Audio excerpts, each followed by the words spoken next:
is disturbing. Viewer discretion is advised.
YB, I just want to take the time out to let you know how good of a friend you are. Such an inspiration to us in our community, and just keep doing what you're doing, man. You're doing such a great job. Your boy Ike from G Status ATL Hustle. I just want to take a minute and shine a light on my boy YB. Truly the gift that keeps on giving. Always pleasant to me during my time in reality. Truly the LeBron James of mass media. The reporting and reviewing is always above the tier. Always intellectual, always fair, balanced, and most of all, funny as hell. You know what I'm saying? So thank you for reading me when I need to be read. But most of all, reading others when they had it wrong about your boy. We truly don't deserve you. I wish you the best in all you continue to do. Hoping that you go higher, deeper, farther than you've ever been in all of your goals and all of your aspirations. Hello, God, honey. Okay? I know that's right. It's your boy Ike. I'm out. Oh, shit. Hello, God, honey. You heard the man. Okay. Welcome back, everybody. Welcome back. What's going on? Okay. Oh, I like that little introduction now. That was cute today. Okay. I would have bigged you up even harder than that. I would have been like, I'll be my friend. All those available sexy melanated men. You know what I mean? You know, well, it's my husband, so, you know. And his husband's my husband, too. So, you know, we're in some type of polygamous relationship. You know, taking, you know, just playing. Shout out to the lovers, honey, okay? Lovers and friends, lovers and frauds. Hello, God. Before we go any further, I do want to say first, welcome, everybody. I can't really see the chat right now for some reason. Maybe people aren't commenting, but they're just in the building, or I have a slow-ass piece of technology. But nonetheless, I appreciate you guys for joining us. Before we go any further, I would like to send some prayers to Haiti, in Afghanistan. These girls are going through a lot over there. God bless, Godspeed.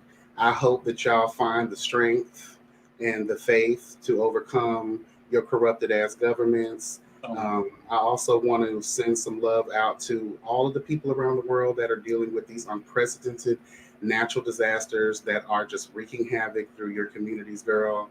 We're seeing a record high, girl, of these girls out here losing their lives because man does not want to accept the fact that they are plunging us into a forever darkness and potentially, you know, mass extinction level events sooner than later. So shout out to y'all. Hopefully you guys are fighting the power, girl, and surviving. Amen.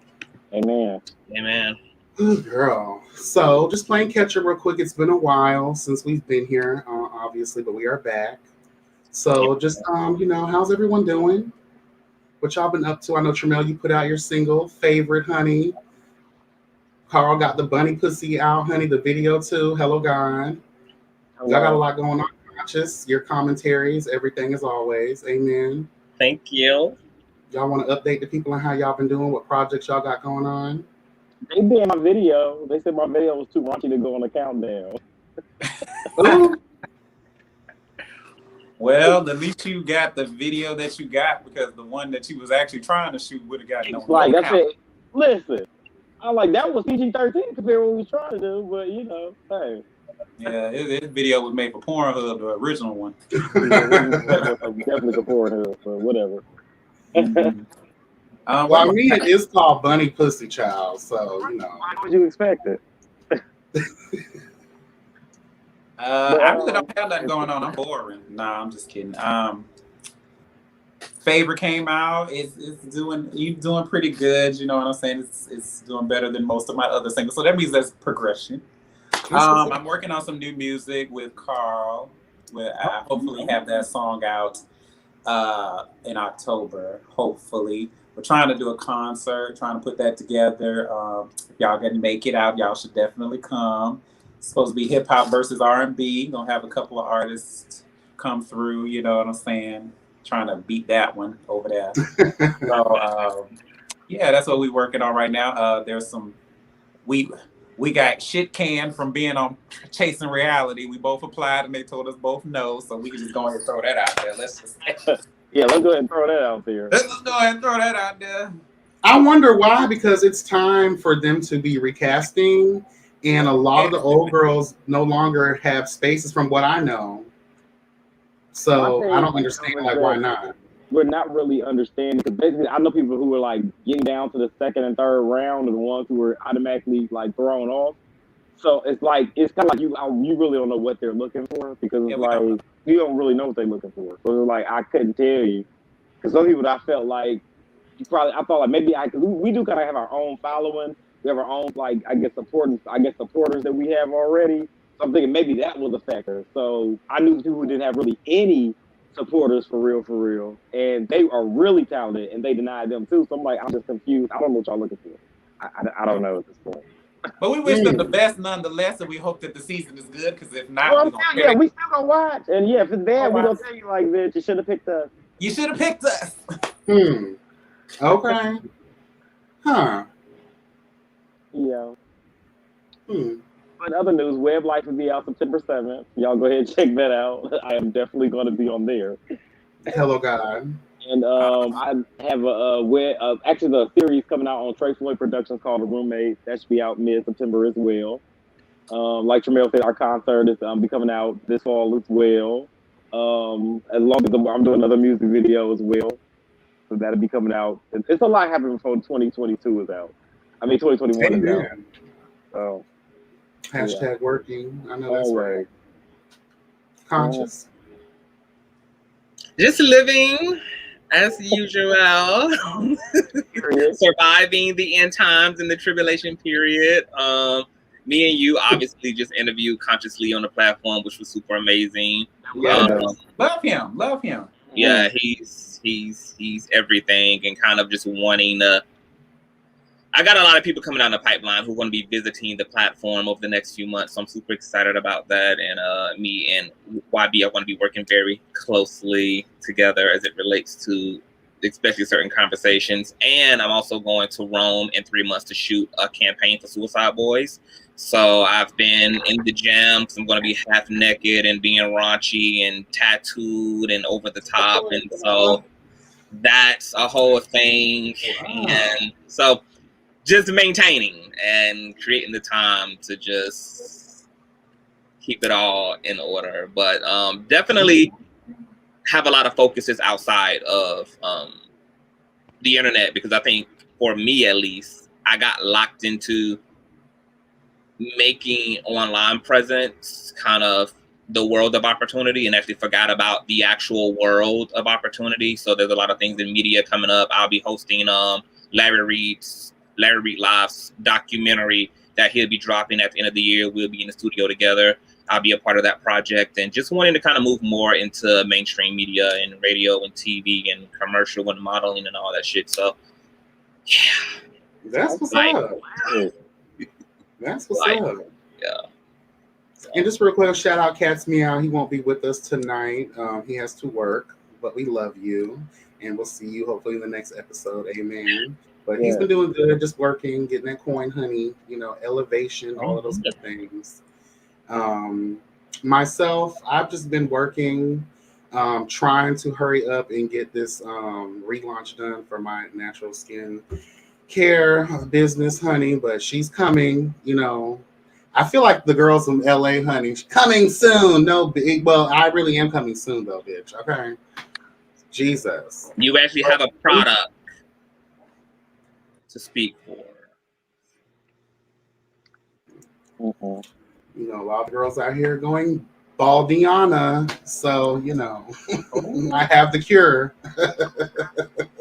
Who's balding? Huh? Who's balding? A lot of the girls these days, I've noticed. I need to just know like one of them.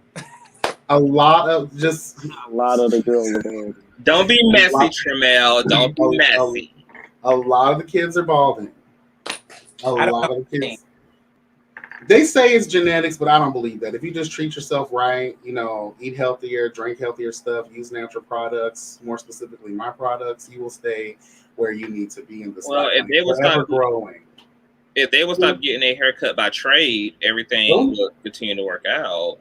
Did you see that? I actually saw something on Instagram a couple days ago where this dude had to recut this boy's hair and he had to have all these like different sterile items because his previous barber like gave him these like wingworms because he was not cleaning his clippers. And it's just like, girl, I'm already a hypochondriac and I don't let foreign things touch my skin. Well, it depends on what it is. Hello, God.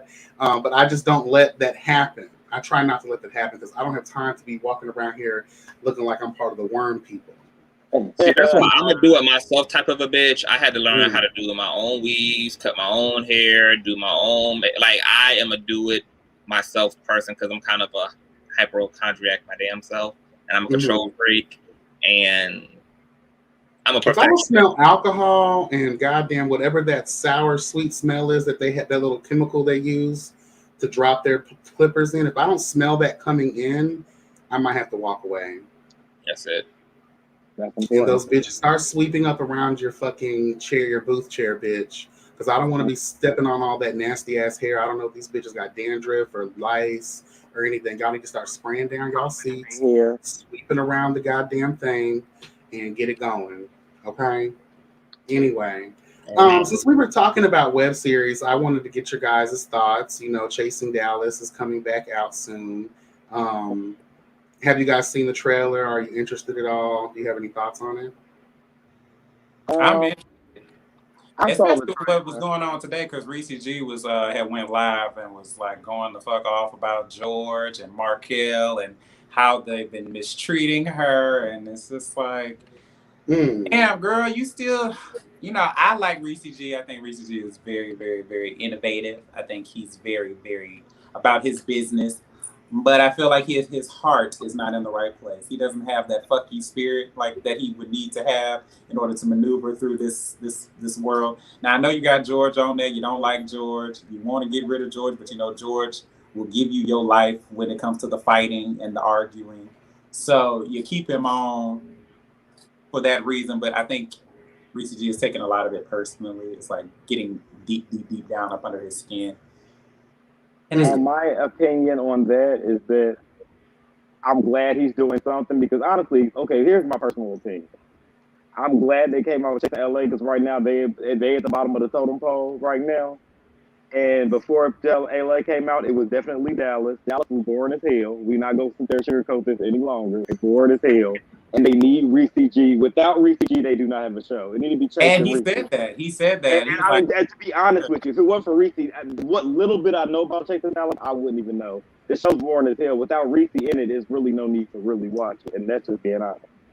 So y'all can say what y'all want about Reese. Without Reese, there would be no show. And that's just it. The show's boring. I seen the visuals, very nice. They clearly have a budget, but I mean, like, and I love most of the people over there. I know most of them personally, and I love them people. But everybody's not made for reality TV. And so for you, what is the main issue with Dallas? What would you fix about it? I feel like they just get fixated on one subject every single season, and it carries like through the whole thing. Like the first season, it was all centered around Reese, and everybody was scared to come at him. So it was kind of boring. It was very boring, actually. It was the snooze fest. The second season, they got stuck on that one fight, and it carried like the whole season. It's like there was nothing else outside of that fight for that whole season. So I feel like they get stuck on one thing. There's not multiple storylines going on. There's just always one, and everybody else is just how you feel about it. It's just like a documentary about one thing. Like the hurricane happened, everybody got to talk about it. That's it. Don't cast nobody else because they didn't made a slipper, a scarf, or a dress for T.S. Madison. Just because you read with T.S. Madison does not make you goddamn. That is not your claim to fame. I'm so tired of seeing that every season. Somebody get on their camera, they knew, and they'd be like, "Oh yeah, I designed a plastic bag for T.S. Madison," and they are there putting the plastic bag on her arm, and there you go, you on Chasing Atlanta or chasing something. Whatever you chase it's like chasing T.S. Madison. I don't want to hear that nobody else storyline. Find some new bitches out here. It's a lot of talented hoes out here, and they ain't all dressed in slippers for T.S. Madison. I mean, that's great. You know, we love T.S. Madison, but I don't want to hear that every season. I just don't. You know what? Come up with it's a requirement that you have to have a sellable product to be a part of his season. So, but to be a part of his show, you have to have a sellable product, meaning you have to sell something like music. It's something that monetarily you can, like clothing or a product, something like that. You have to sell something to be a part of it. Hold on, like that's fraudulence because I've seen plenty of people throughout these entire franchises of Chasing Reality where they literally do nothing. Well, he said this season that's a requirement that he has, and he said if you don't have a product, he will give you one and take 50% of your Are profit. we getting rid of the ones that's on there now that aren't selling anything, and they've been there for a season after season after season, and they still don't have nothing going on besides showing their ass up on the camera and taking cute photos? I'm just saying. That's what I say. You cannot know what they're looking for because it's like across the board. It's like I don't know what the hell you are. You can't say that you need somebody that's hustling. Because one of my friends said like he got denied last year, and he said he was gonna hustle for Chasing Atlanta. And I said, why you hustling for? There's 3 bitches on there right now that don't do a goddamn thing. What you gotta do? Why you gotta feel like you need to go grab something to do something with yourself? And there's 3 bitches on there that's literally not doing anything but showing the fuck up. So I don't know why you worked your ass to the bone and they asses ain't did a thing. I mean, hey, that's just my thing. Hey, Abby. Hey, Abby. Oh, me? No, people hate us usually. No, they hate you, bitch. They don't hate. Well, no, they hate me more. No, it's usually you before me. Yeah, they definitely hate my ass. But you know what? When it goes to Dallas, the crazy thing is, y'all are probably going to slay me, but Dallas is actually one of my favorite franchises of Chasing Reality. I like Dallas season 2. Now, season 2, the fight was everything. I enjoy it. They did carry it, but you know, it's good. The thing with Atlanta, Chasing Atlanta, for me is basically it's on all of them really, but Chasing Atlanta has this thing where they have to be that girl. You have to be that girl. Like even like Dominique, for instance. I like Dominique, but the way he came off in his introduction to the show will probably be the reason that he stays on for the next season. But it's also so turn offish. Like, can I get to know you first? And now instead of you being crossing beefs and doing all this other crazy shit, you know, give people time to, you know, but then again, that may be the storyteller's problem as well, too. Because people just want to dive right into the drama. Not even really like that. He is so, like, away from drama, which it was real weird to see him being in so much shit. Honestly, to know him personally, I'm looking like, oh, he definitely turned up for the camera. Because he usually don't be with all that bullshit. He really can care less. But on TV, he was like, looking at something else. I'm like, oh, this is new. Because when I used to watch some of his lives or watch some things, I was like, oh, I can really like dig this kid. But watching him on the show, it's just like, girl, like you are really doing too much. And it just, and people say editing, but if I physically see you going from one person to another, causing beefs and getting a business that is not yours, that's where a lot of times I always have a problem with it. Because I'm like, damn, like, because in my mind, I guess when I watch these shows, I kind of envision like, would I welcome you into my friend circle? Do you have the things that will qualify to be someone I could fuck with? You know what I'm saying? I guess maybe I shouldn't because that's too much investment into the show. Nah, But it's too much investment into what you think that they are, because what they show on these damn shows is not who these people are. It's You think really these people not. might be so sweet and so nice and all this other stuff. They are the devil incarnate. Most of them, some of them. Devil incarnate. Yeah, they're the devil incarnate. Like, there was a few bitches on G status, you know, they might came off real sweet and, oh, I'm so personable and I care about everyone. Bitch, you was out in the gutter, smutting it up, bitch, tearing things down, and, you know, just being trash ass people. Ain't no names though. My experience of being on these reality shows is that they are never whatever y'all see is never 100% it. You people say things like it's production and y'all don't know what happens behind the scenes. It'd be a lot of stuff that y'all do not miss. But all I tell people that's on there, that's still not an excuse though. You have to watch what you say, how you word it, because they can take any piece of it and put it anywhere. And you can't say, oh, editing did it. Well, you still said it. So at the end of the day, you have to be conscious of what you're saying. Like me, when I did Web Like Season 1, I know everything that I said, and I stand by it 100%. I said it. Ain't nobody can whoop my ass. I'll say it again, and that's just what it's going to be. You have to stand by the shit you say. Don't say shit and then you don't mean the shit, and then be like, oh, well, production made me look bad. No, that ain't going to fly. You shouldn't have said it. Dominique, I feel like he just came in talking too much. Like, you was too talkative. That's all. Like, your first season, you gotta do like Tramel did. You sit back, watch everybody else. You laugh. Don't do what I did. Bitch, they tear your ass up too, bitch. Because when you start talking, they be like, "Well, you just stepping out of character. You don't know who the fuck you is, do you?" You gotta feel the room though. Your first season, you gotta feel the. You can't just come in there like, yeah, who wanted Willeen? You can't come in there like that. Like you're coming in like Dominique, then you start getting that foot in the mouth shit going on, and you don't want that to happen. And she was always like the pick me type of person, and it's just like if you're in everyone's face, like what is that? A friend to everyone is a friend to no one. Absolutely. So sometimes it can come off a little thirsty, like you're looking for attention. But I see you as an individual already. I don't need to see all the extra.com because opening up, I could see you for the show. But you know, hopefully, if he is on the next season, it'll be much better. You're more comfortable. Yeah. Kind of feel more solidified in the game, I guess. Okay. I have a question. Moving on to another show. I know Conscious said he doesn't watch it, but there's a reason why I'm going to ask you about this show. Do you guys watch Lovers and Friends? No, I'm not gonna. I didn't tell that lie. No. Not even gonna hold up. I know the premise of it, and I do know that apparently Mark Hill came up with the idea, or Reese G came up with the idea, and that's what they squabbling about. That's all. Okay.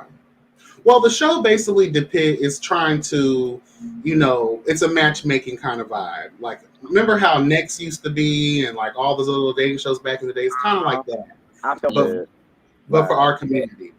But the problem that I have with the show is I see blatantly that these girls don't have proper dating etiquette.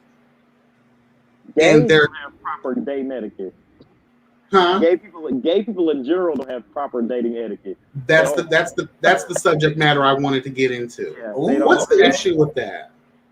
Why do we feel like we don't date? When we meet each other, the first thing we're doing is asking either your place, my place, or do you want to do this outside? Because sex is usually where it's gonna go. And if you ask somebody to take you on a date, when I ask people to take me on dates in the past, the first thing they'll say is like a dinner or something like that. There's no outside of the box thinking.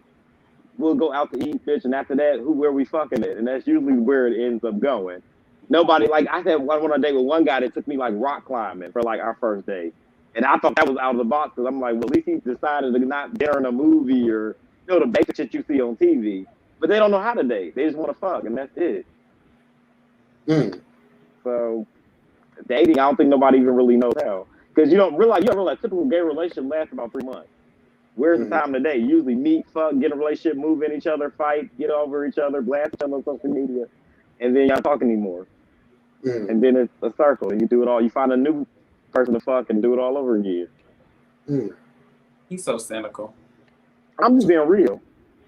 I've been dating gays for over 12 years, and I've had many of gay friends, and not from my own personal experience, and from spectating. Yeah, that's pretty much everybody in a nutshell. And a lot of y'all think y'all got social media, y'all see shit, taking pictures, they happy, they kissing, next thing you know, putting subs at each other, They fighting, then the screenshots start leaking. Then 15 minutes later, you'll hear about it no more. They got a new man. I wonder if it really, I'm the queen of trauma child, and I always go there with the trauma.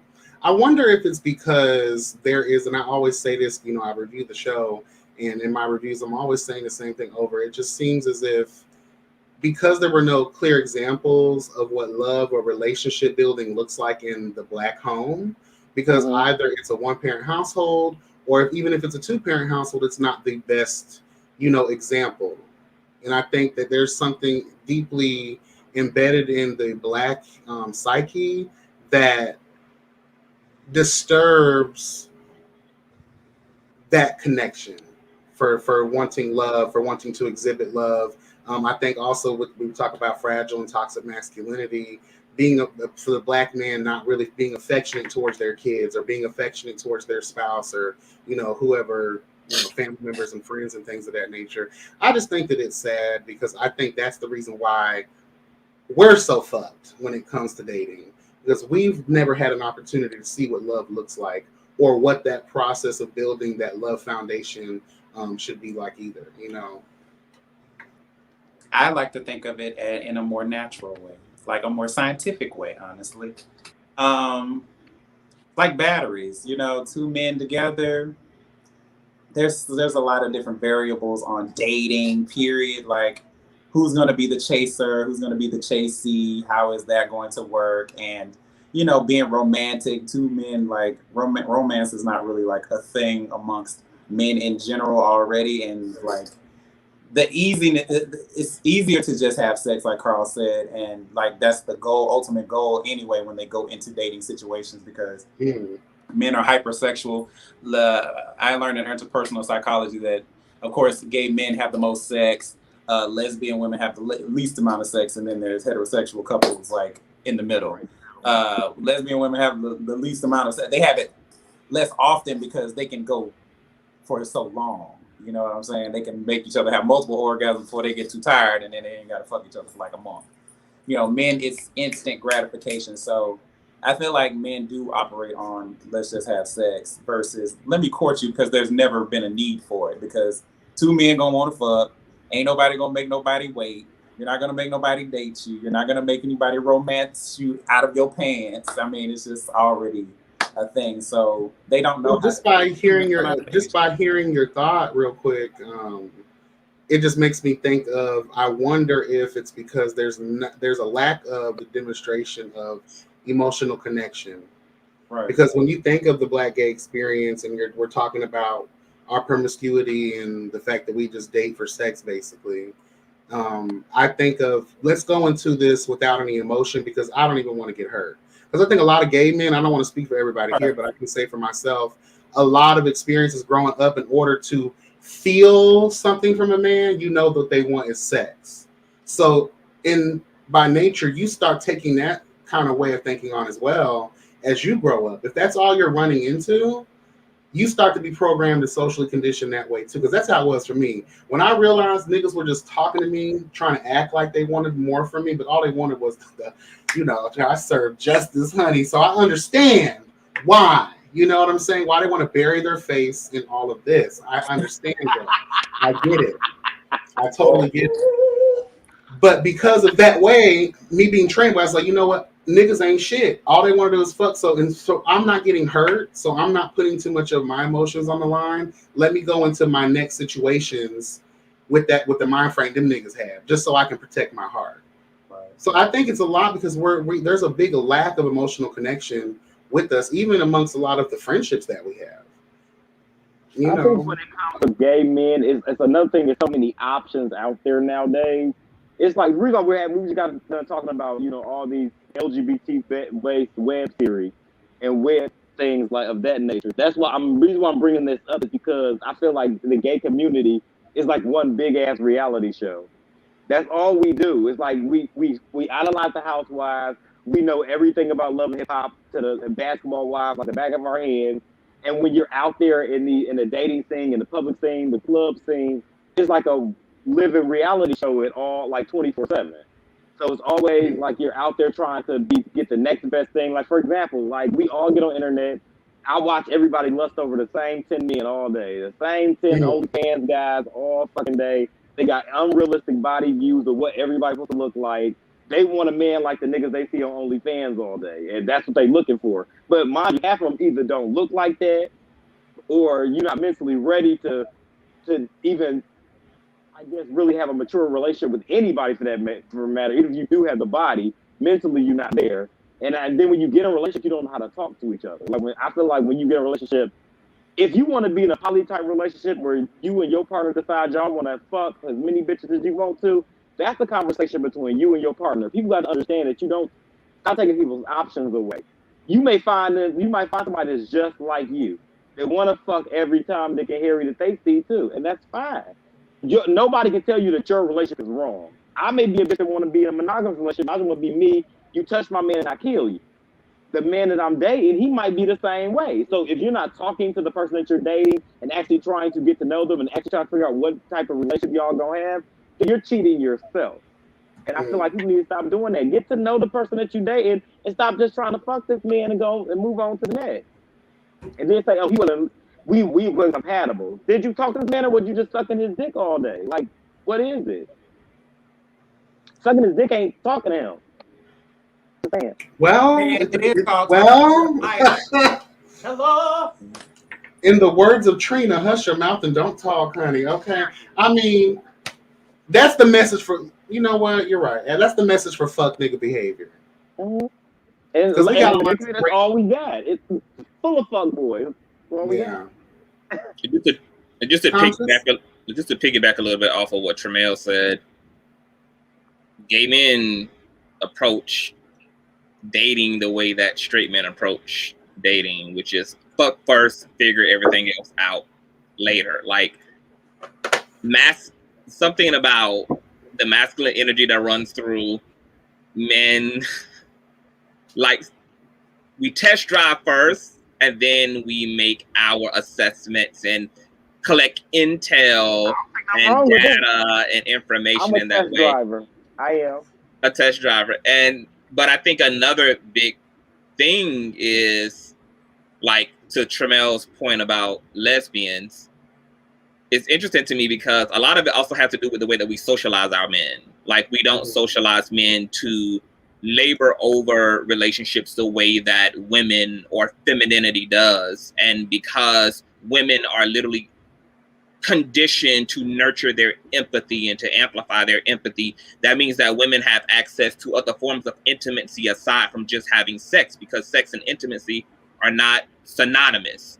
Sex is a way to experience intimacy, but quality time is a way to access intimacy as well. Affection is a way to access intimacy as well. Having really authentic interactions and really showing up truthfully as who you are and allowing this other person to do so is also an act of intimacy as well.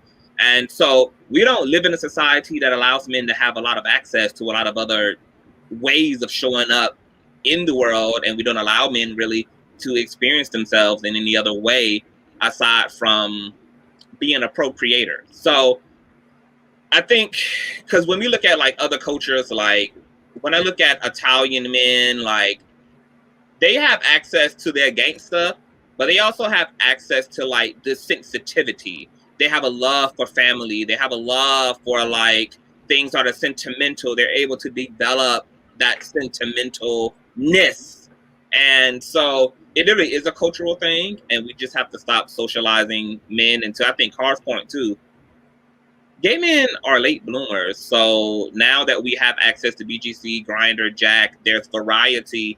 You're putting a bunch of people who never had the time to suck dick at 13, who never had time to have a boyfriend at 8 years old, who never had an opportunity to reverse cowgirl the dick at 15, now have access to get their Spinderella on, now have the opportunity to really indulge in sex, in their sexuality, and all of that. And the reason particularly gay men are hypersexual is because gay men, that's a product of oppression.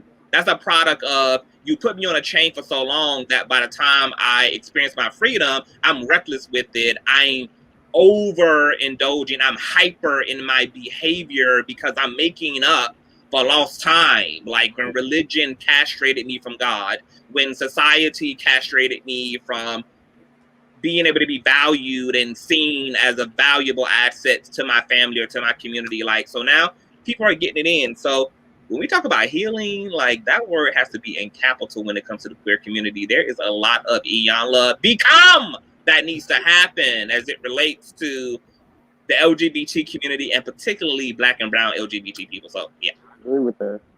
Mm-hmm. Damn, that was deep. Okay. Yeah. Hello. Goldilocks is in there. You know what?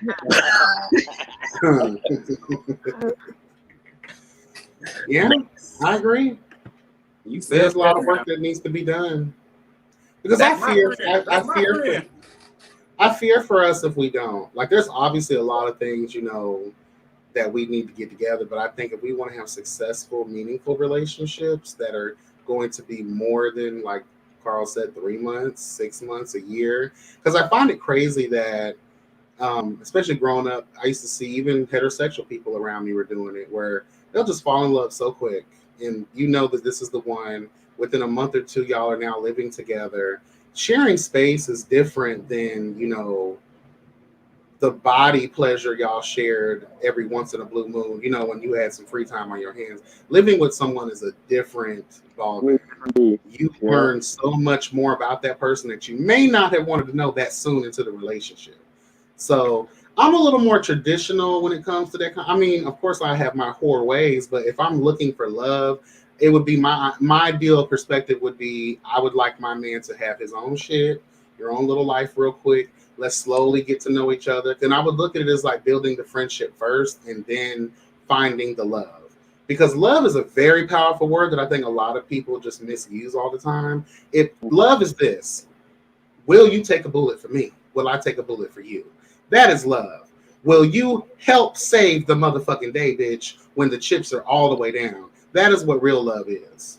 You know, not just someone who delivers some dick to you every other weekend when you decide to buy it. You know what I mean? You bought my American Deli one day. Can we also kick the draws in the ass of gay men who like completely lose their fucking mind when they do get a man? Like, can we just like have a little moment of silence for all the hoes who are no longer like who we got to put an Amber Alert out on because now you got a piece of ass or a piece of dick in your life? Like, can we just go ahead and give a pledge of allegiance to that divided states of America's flag? Because that is a total crock of bullshit. I'm so sick of gay men and their bullshit when it comes to getting a goddamn man. Like,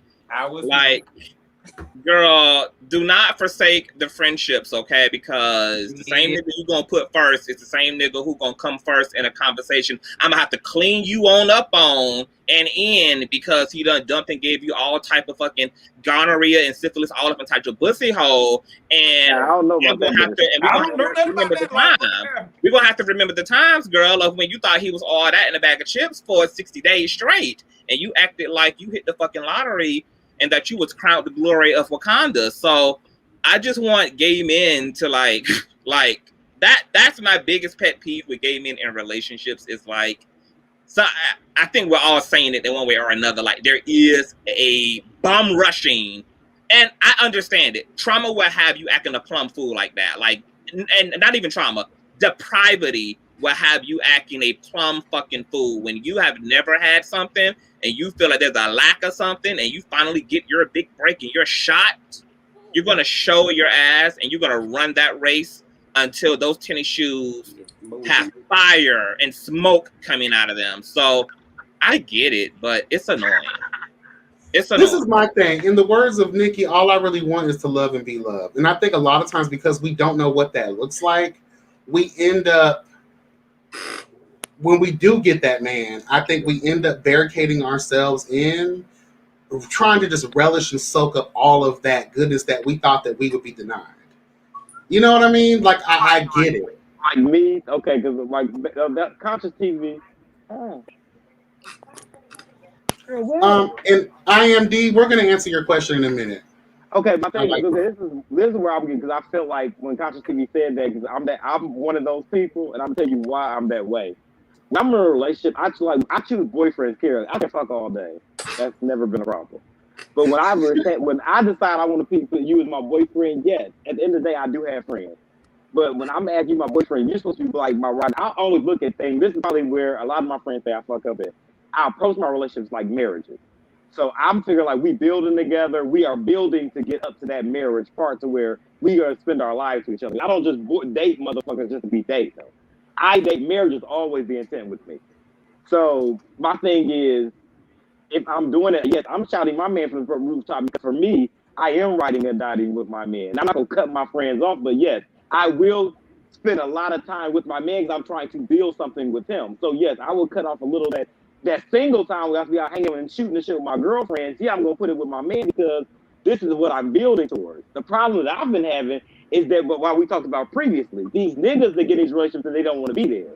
And then you're sitting there wasting my time knowing damn well you want to fuck everything that's moving, but you got here, you sit up in my house pretending like you want to be, Susie Homemaker up in here while you cooking dinner, but then you go around here fucking these other hoes too and telling me I better not fuck nobody. And you got a trail of bitches that you fucking while I'm sitting at home washing your dirty drawers, big plan, getting ready for a marriage that's never gonna happen. And then 3 months after that, now I gotta come out the shadows like, yeah, girl, it didn't work. So yeah, we on to the next one. And yes, I'm like YB said, I love to be loved. I love to be in love. I can't help it that the niggas out here just trash and they want to be in love for 10 minutes. That has nothing to do with me. I'm always 100% real in the shit that I get into. That's just me. And then I know bitches out here watching that's just like me. But it's a lot of bitches that's trash, like my exes, that's probably in here watching too, that's just as trash as they are. They say what they want to say because they need a place to stay, or they need a hot meal, or they need their drawers washed, whatever the case may be. And they do what they need to do for X amount of weeks or months until they get what they need, and they out the door and they on to the next one. That's just what it is. So yeah, I'd like to bring my man to the mountaintop because I want to be a man. I want to be married. That's not a crime. Okay. So I understand that like things are going to change a little bit. Obviously, like there's a shift, right? Like starting a new relationship, like starting a new business, like it requires a bit of attention. But you should not. It should not be ghost town. Like yes, you can be. Yeah, like you can be focused, you can be all of that, but it makes a lot of people feel like, damn, like. Were you just like, is your friends' love not enough, or were you just fucking with us for the sake of holding off for a big dick? Like, what was the tea? Like, it feels a little exploitative, So, but there's also the side of that where people are too into their friends and it's getting to the point where it's like you dating your friends and you just fucking me. You know what I'm saying? That is a fucking problem. You get everything that you need. I think the biggest thing should come second. You get love from your friends. The only thing you're not doing with your friends is fucking them.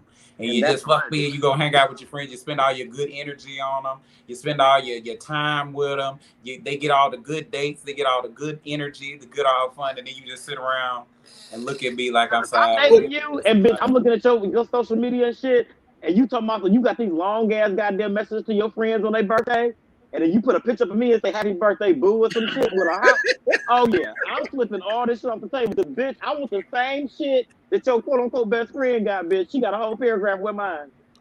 Yeah, for my paragraph. Your friend, yeah, I understand that you got friends and your friends always be there. Yeah, but I'm gonna show my man.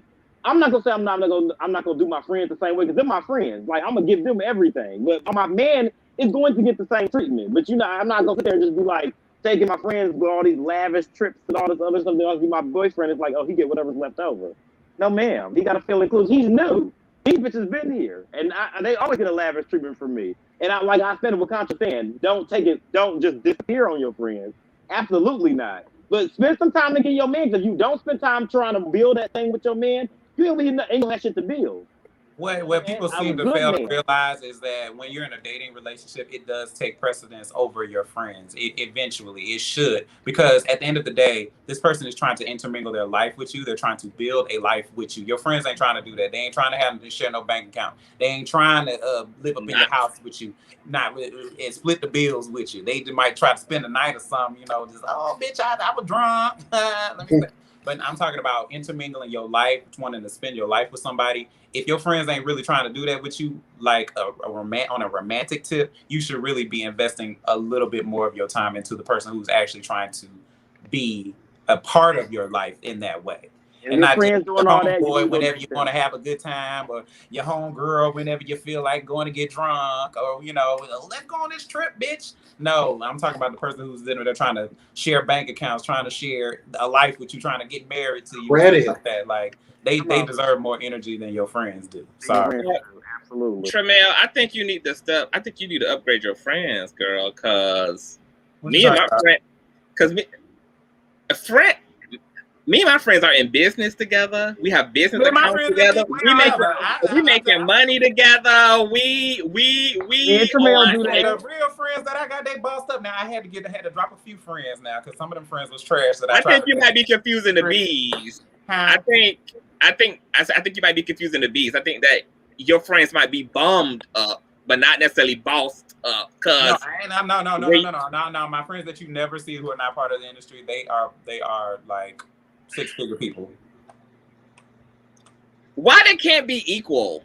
Why can't friend? Because the scriptures say that a friend sticks closer than a brother. Like, I love my friends, but I'm not that invested in my friends to be. You ain't about to be. That's the problem. That's the problem. That is the issue. You're not bringing that equality energy. Like, I'm the one getting fucked. I'm the one getting fucked in the room. I mean, to be honest, the friend got an asshole and a dick too. It could go. I mean, if we could. But guess what? You friends with that person, but they probably don't even want to date you because they already know what kind of friend you is. You the whole friend, and they know they can't marry you. I what I think it is too. I think that, especially in our community, friendship has some very loose meanings. Yeah. Sometimes I think we overvalue the word by undervaluing it at the same time, if that makes sense. Yes, it does. And we need to be mindful on, because I feel conscious of saying, if you can't have a friend to the end, honey, like I'm talking about a friend, like, yeah, of course, you don't want everybody in your financial business, so I get that part. Or in your romantic life too much, I understand that part. But a friend, I'm sorry, even beyond my relationship, my friend, I know my very best friend in this world will always be there. Absolutely. Will always be there. Because when we start to even putting too much trust in people can sometimes be a mistake as well, because man will always lead you to some type of mistake or failure. You know what I mean? So be mindful of how much value you do place on people, but also still value them. Right. But be mindful of where these people sit and be mindful of who you call a friend. Because some of these girls ain't going to call you the same kind of friend. Or are they people that you're set up just in case relationships that don't work out, you can date one of them? None of my friends are that. My friends are friends. Meaning, regardless of my relationship, I can go date 6 other niggas right now. They gonna be my friends to the end. Like Tramel right here, this bitch ain't going nowhere. He gonna be here. That's my friend. That's my bitch. He gonna be there. But I'm not talking about bitches that, like, after I done dated, all of a sudden I start looking at Tramel like, well, you know what, Tramel? You is looking kind of good right now. Y'all bossed up, bitch. Now we need to date. Bitch, absolutely not. Right. That's a bossed up ass bitch over there. Love her down. She's very attractive, but I would never want her. My girl, and I love her. We will grow old together in the same house, probably. Not fucking or nothing. Just having a good time, laughing and joking and helping each other. Probably splitting the bills down the middle. But that's my thing. And I know this is what I'm saying. The reason I'm bringing this up, I have dated people that says, not saying this is conscious TV, what he's saying, but I have people who got these bossed up friends, and they are acting like they're their friends, but they are people that they are really secretly lusting on. And it's like, date them, because you seem to be more invested in them than you are me. Relation, but you are so into these friends, and I'm trying to figure out why you so into your friends. Why? I'm fucking you. They not. To that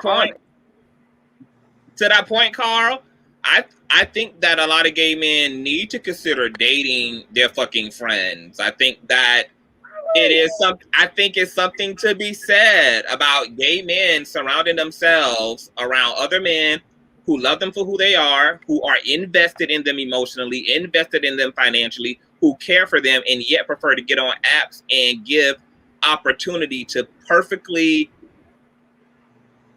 random strangers instead of actually being a bit more logical and being like, why am I not considering this person who I have this bond with? Because let's be really honest, the only difference between a romantic relationship and a friendship is that you're fucking one. But you, and I mean, and that's problem essentially they're having is gays' unrealistic goddamn body images and feminine and masculine images. You be calling them girl, y'all sister now. So after then, you automatically act out. I don't care how many figures you got. Now you queened out in front of her now, so you'll forever be her sister. That's just how gays Hey, are. sister homegirl It's said. sad. It's I have- homegirl sis now, and it's like it's so sad. Our friends probably should be dating. I honestly agree, but now that they're cis now, they're not gonna do it because they think everybody's still on the hunt for trade. I don't know why, but they still on the hunt for trade, and I don't get it. Speaking of sisters and bumping coochies, IMD Lala has a question. My brother and his friend are having problems fighting and cheating because no one wants to top, but both won't be topped. Both say they are verse. If they are, what's the problem? There's that what? Nobody wants to be the top, but both want to be top. I already know what that's about. Go ahead, speak on it. My brother and his boyfriend are having problems fighting and cheating because nobody wants to top, but both of them claim they won't be top. Want to be top, and they both say that they are verse, and yet they still are struggling. The issue here, they're verse, but what they're having probably a issue with is that even though both are willing to be a top, they're probably not sexually aroused because there's femininity perceived in both partners. So I don't want the girl in you topping me, bitch, and I don't want the girl they're saying no, they're saying that they want to be top, but no one wants to do it.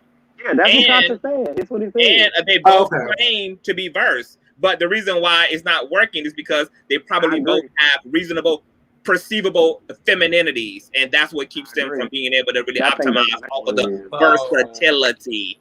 So, sisters. Exactly what I just said. That's the problem. They both versatile bottoms, and each one of them girls want to get ran through, and they don't want to do it to each other. I don't know why the people got the best dick to. Bitch, y'all might as well get a double-sided dildo and just put it in betwixt y'all and just have a good time. Betwixt. I'm telling y'all, the sisters top better than the masculine boys. Masculine boys make the best bottoms, and the feminine boys make the best tops. They do. And you don't believe me, baby, get you some dick. You see a nigga voguing, so why are they together? Maybe they're together for other reasons other than just sex, because, maybe they found a deeper connection past sex, and that's probably the only problem that they're having. But they definitely need to talk about it. Can gay men just get over it? Can gay men just get over it already? Like, can we just start? Like, if you are a homosexual, what that fundamentally means is that you are attracted to men. Even if a man has femininities, he's still a man. His dick works the same. But in this lifestyle, that is not true. Yeah, because as much as what you're saying makes sense, it's not true in this lifestyle, and it's so sad. But I can't. I can't, and that's why I can't. I can't with this. I can't do it. They are so invested in femininity and masculinity. But I can't say they, because I used to be that fucking shallow back in the day too, but I grew out of that. So I don't know why. And the ones I'm usually talking about, the ones like 30 and up, because y'all ought to be ashamed of yourselves. These 20-year-olds, let them still find themselves, let them parlay, and still looking for the trade. And these masculine niggas, that's what they're supposed to do. They in their 20s still. But y'all niggas in y'all 30s, y'all too old for that shit. Y'all are way too old for that. Y'all got to grow up. Them niggas I've always right like businessmen myself, so I was never attracted to feminine energy because I've always liked businessmen. I don't know. I'm just kidding. I liked a few feminine guys back in my day. Yeah. I could never. I'm sorry. Like, I know that there's been conversations like in the gay community, like, okay, girl, like we can't really find exactly what we're looking for in terms of masculinity. So will we accept, certain levels of femininity that aren't exactly, overdone? And honestly, I can't, because if you're fucking me or if I'm giving you head, because I'm a power bottom girl, I have versed before, but that's not a regular thing that I do or I like to do. That's something I do in relationships, okay? But if it's just straight, you have to be whole, M-A-N, bitch. okay, and recognize that I am the WMAN girl, okay?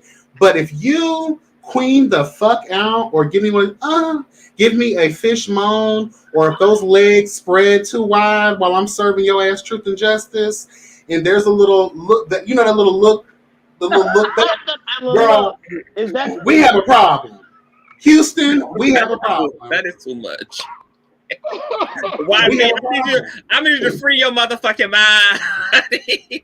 I just can't. Rest will follow. It's too much. Honey, I had this piece when I was in Atlanta, right? And this happened to me a lot in Atlanta, because what they won't tell you is these trade look for other trade, because they're also scared to have their tea put out there, and they don't want to be regularly considered to be in the life or the community, right? So, girl, one time I was on the good old chat line. Y'all remember the Miami Blade, girl? Y'all remember that? No. Child, well, I'm an old whore. But the Miami Blade, honey, it was a cute little chat line, honey. Had this piece of man come over, what I thought was a piece of man, served me, trade all his pictures, everything, honey. He was sent me a video. Gets to my house, girl had these tight ass clothes on and was like, "Are you ready, girl?" And I slammed the door in that bitch's face. Bitch, if you don't get the fuck out of here, you bamboozled me, honey. Like, what are two queens gonna do? These conversations that we're having right now, do y'all know how many ex-queens I know that are walking around here with sagging pants? I seen one of them, I know the queen. She had sagging pants on, her shirt off, walking a pit bull on a chain. And the niggas was all over her. And I'm looking like, this is the same bitch that I seen walking down the street with high heels on, makeup, and voguing down the street. They know what the niggas like, and now they're transforming themselves into what they know everybody likes. Y'all need to start like these niggas for who they are. Because y'all got these girls that's really got a wig on inside their head, putting on goddamn boxers, sagging their pants, and walking pit bulls with chains on them. Like, it's getting serious. Shout out to Cats Beyond, because he always kills me with this one, honey. Where he talk about, are we gonna end up like Ricky with what's that boy name from Pose? Ricky and Pray Tell, honey, talking about some my turn. He said, I want you to taste some of me next. I said, girl, what? If you never had a feminine boy, you have but y'all have to realize that those feminine guys, especially the ones I've seen like wear wigs and heels and stuff, them niggas is niggas in the mirror. I know. Look, that's not appealing to me though. I can't do that. I just can't. If Trey can do it, we can do it, because like the way that my personal life is set up is like most men who are like bisexual to some extent are damn near straight, are the ones who are really, really interested in me. And what's interesting about those men is that like they play predominantly the top role and they're predominantly masculine, but even they let their fucking hair down behind the scenes sexually. Like they want their ass age, they want their ass finger, like they might be willing to let you bust that hole open. Like, and I'm just like, if these niggas can do it, you telling me that we can't? Like, we can't transcend? Like the same niggas out here that Marquette can't do it. Like, it don't make sense. Make it make sense to me. I'm so confused because I've dealt with trade niggas too. As recent as a few years ago. Well, no, last year. I'm not gonna lie. Last year. And I ain't gonna lie, bitch. He was a stone cold bottom, bitch. Yeah, his panties was cuter than mine. And I'm telling you, whole nigga in the street. I'm telling y'all, like gays are just a whole. They just superficial, and they just are a walking goddamn. Yeah. It's all about the presence, because if probably in my life, I may not be able to know offhand, but now that you say it, maybe someone has gotten up from having me as a top and it has left and be like, girl, I did that. You know, that would piss me the fuck off if I knew that. You walking out of my house and throw your hair back, girl, like, child, fuck that queen down, honey. No, ma'am. I was like, girl, you got fucked last night? I said, no, bitch, I was topping. Fuck that girl down, bitch. It was a whole, when I was busting down, you got a whole type of, you got a whole nigga right here. When I was there. I went home, and bitch, I'm the age now, I don't give a fuck. Like, I'm the way I am. Niggas still come and still want dick. I be like, hey, cool, let's go, let's fuck. Niggas still want ass. Sure, you can have that too. I was just about to say that, D. At the end of the day, I do feel like we do need to have some comfortability because you're gay. So men are just into men. It really shouldn't matter. But I think that's where preference takes hold too. Like what turns you on. Femininity for me just does not turn me on. Masculinity turns me on. Them trade You know what I girls mean? they gonna be the new 50-year-olds in them damn bathhouses sticking their dicks through them damn holes and shit. They'll still be doing that. Let them have it. That's what they're But going here's to my end up question. doing. No man. Here's my question though, like, but if somebody who is perceived to be effeminate is playing the dominant role, how is that still being perceived effeminate? Like they're playing the aggressor, they're playing the giver, they're playing that role sexually. So if you can't play that role in your everyday waking life and you're playing that role just in sexual, I'll be able to tell. Because first of all, what turns me on is not your sex, because I don't know what your sex is until I get you in the bed, right? So I'm going to be watching you, because, you know, we out here trade watching, girl. Hello, God. Shout out to all my fellow trade watchers. Honey, get your binoculars, girl. Okay. I'm a watcher, too. Hello, God. At every stoplight, hello, every bus stop. Hello, God. I just take a gander, put my glasses down, and then choose. Okay. But but no, I do feel that's what turns me on. So I'm going to look at your masculinity, because your masculinity is what's going to get me to the bed. You know what I mean? Or did I sound like a whore? No, I'm from a small city. So me coming from a small town, I practice, like, I know how to do that, like the back of my hand. We grew up that way. So to give you all those masculine demeanors and feel trying to fuck you, I can do that in my sleep. But I'm at the age now, I did that growing up for so long, I'm not doing that no more. Like all y'all want, but you for people who I be, is niggas out there that's still gonna do that for you. And I'm telling you, they ain't never queens. I'm telling you, they are still queens. But you would never. I'll be able to tell. I'm telling you, people that will see me then can see me now. They be like, they think it's a completely different person. And it's like, I've been that person, but we already know that me just being myself, I did this or said, hey girl, one time, half of y'all probably wouldn't even want to give me none. But I knew if I acted like a whole hood nigga, y'all have been all for it. I did what I got to. Now I just do me. If you want it, you do. If you don't, you don't. I don't give a fuck. I still get ass. I still get the dick. I'm still gonna be all right. I think that comes with growth. I'm a lot like a hippie ass dominatrix woman. Like I love seeing men. I love seeing all 50 shades of fuckery in men, and I appreciate men who can like be pegged, and men who can be dominated, and men who can do the dominated. I just find that sexy, and maybe because I have to beg the question of, if you're not turned on by femininity and you have femininity, what does that mean? Like, how can it be possible to appreciate and beautify and find your own femininity sexy, but be repulsed by it on someone else? Like, it's weird. Like, I think it's weird. You think it's weird? I think it's weird to me. Like I find masculine men, feminine. I find it all attractive. Like, and I'm more looking at the person rather than, you know, what it is. That's something some routes I will not go. Just like, whoa, that's too much for me. But that's very rare. I'm just looking. If I like you as a person, regardless you masculine or feminine, I'm fully versed. That might have something to do with it. I don't know. I can go either way. So I've been a complete bottom relationship. I've been a complete top of the relationship. I've been in a fully versed relationship. I've dated femme guys. I've dated masculine guys. I've dated trade. I've done it all. So it was just like, see, that's sexy. See, that's sick. Like, even me imagining YB as a top is sexy because that's a side. Like, that's that. I mean, we all are made in the image of that masculine and feminine energy. It's just something that no human being can get away from, and it's just as integral to us as DNA is. So, like, we gotta, like, literally us being turned, like, what turned you off about this? Girl. No, that's me, bitch. I am the one. I am Mariah Carey, bitch. You know, like, I can't. Like, I can't. Like, Let my man Let my man slip up one day washing dishes and girl, like what? I'm looking, bitch, I'll stop I could be playing Mortal Kombat, bitch. I'm gonna look around like, girl, what's going on here? When I be fucking my niggas, like even as a bottom, my niggas be bitching out as a top. Like they be like all that. So I'm just like, what's the difference? Well, like what's the difference with them sound? Either way. Yeah, like what's the difference? Hold on.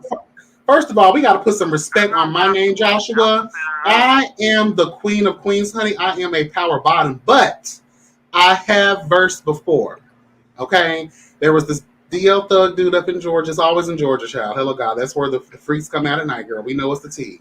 Honey, he thought he was a thug, girl. He was a thug. And, honey, when I was finished, Dad said it on my turn. So I turned him around. I did not find it too pleasurable until I did it like the third time. Oh, God.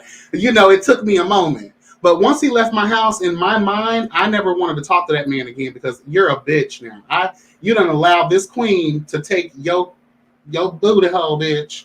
You are now considered a woman, honey. You are every woman, girl. And I will never talk to you again. There is no difference between your attitude and a hotep's attitude. Okay? The way YB thinks is how most gay men think. So I can't be mad. That's YB thinks like how most gay men think, which is why we're having this discussion right now. They all think like that. Maybe I'll be able to climb out of this one day, but like I'm sorry, like I just can't see me doing it. I was like that. Like I don't know if I'm still like that. I'm not about to find out, but if I fucked you first, you can't fuck me. What? Travell, really? I did not want nobody talking. Y'all are the pettiest gay men I've ever met in my life. Now, in a relationship, I don't mind. Like, if we're in love, like, I don't mind because I understand that over time, and, you know, even looking at, like, Noah's Ark, how, you know, Wade was giving explanations to that little nerd bitch child. When he was explaining that over time, you start to not even look at those things anymore. You just become in sync and so symbiotic in your relationship where it doesn't matter. You grow with that person. Like if I'm dating you for 3 months, I'm not topping you, nigga. But if we've been dating for 3 years, I may end up considering it because now that's something different. Like I know that I'm gonna have to please that part of you soon. But if I'm in my head, if I'm just trade hunting, I'm not looking for no one who just wants to get bent over. But if I'm in a relationship, I don't mind it at all. But honestly, y'all don't even realize, like, I've been sitting here this whole time just listening to y'all talk, and it's like this conversation is so contradictory to the first conversation that we had about like just dating, period, dating gay. Yeah.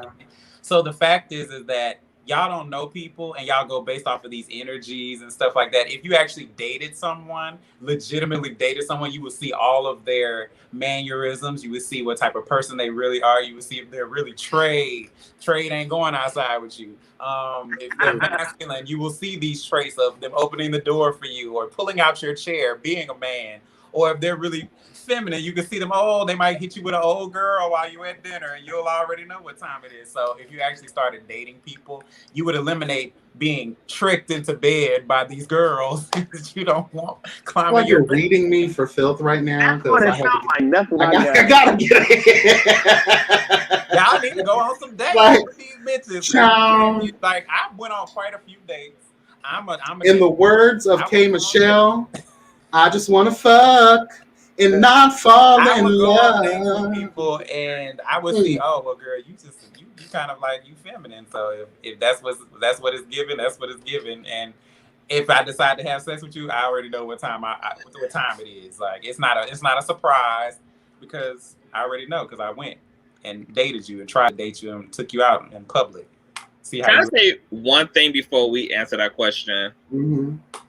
So I'm gonna go like kind of metaphysical a little bit. Like I think that if you're just fucking, like if you just want your pussy rummaged and ravaged and savaged through, then preference is fine. Like if you need all the masculinity in the world, like if you need all the femininity in the world, because you got trans women who top, you got like cross-dressing men who are still the dominant sexual partner in the bedroom. Like you have like all these ways of showing up. But I think it relates to dating. If you're looking for love, I think like that's when the real mental, intellectual work has to begin because you have to realize that ultimately what you need in a relationship is not even somebody who looks good.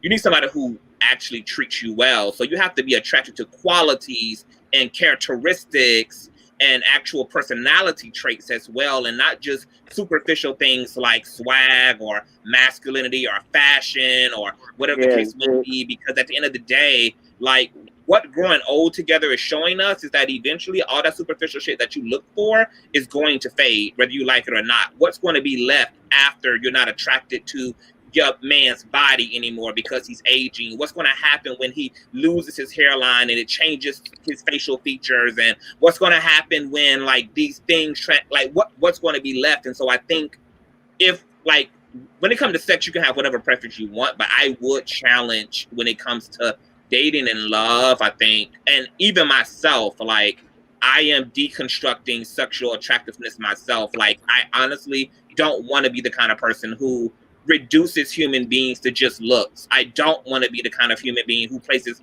value on other people based upon look. And so my prayer every night, and something that I'm consciously aware of, is falling in love with who people actually are, attempting to actually see into a person, to connect truly to a person, and allow that to be transformative versus relying on these superficial things that bob to the surface. So. That takes time. You have to date around to get there. I'm there now, but it took a lot of, and when I say a lot of hurdles, I mean a whole lot of hurdles to get to the point where I can actually date somebody just based on, you know, who they are as a person. That's gonna take some time. But you have to date to get there. I want to speak to your point real quick, and I know you were just talking about the appearance, but I also want to make this clear too. When I talk about masculinity, I'm not just talking about, you know, because I don't look at masculinity as something that can be considered superficial or something that you can wear or put on, even though it is possible. I'm talking about what lives innately in you. If you aren't putting on, like, you know, Carl so eloquently put, there's a lot of girls out here who conform because that's what the attraction is going to bring for them. I don't want someone like that, because that means you're not being who you are. You feel what I mean? I want someone who's just innately masculine. But that's a part of where the work is, YB, is because just like that masculinity is innate, that femininity is also innate. And we have my innate femininity will attract his innate masculinity. No, not just your innate. Hello, God. No. Hello, God. Hello, God. Yes. That you both have innate femininity and innate masculinity, and we should grow to be attracted to them both, because it's fine. Because you know what? To even be same gender loving is a feminine thing. Like, men having a desire for other men is from the divine feminine, like, no matter how masculine the man is. And so we're all participating in femininity in one way or the other. And what's interesting too is that we can't take a femme guy being the sexual dominant partner, but we want our masculine sexual partner to be feminine in all these other useful ways. Like, oh my God, I want him to be able to feel, and I want him to have an emotional capacity, and I want him to be like sensitive. Like, but see, that's what I call toxic masculinity, though.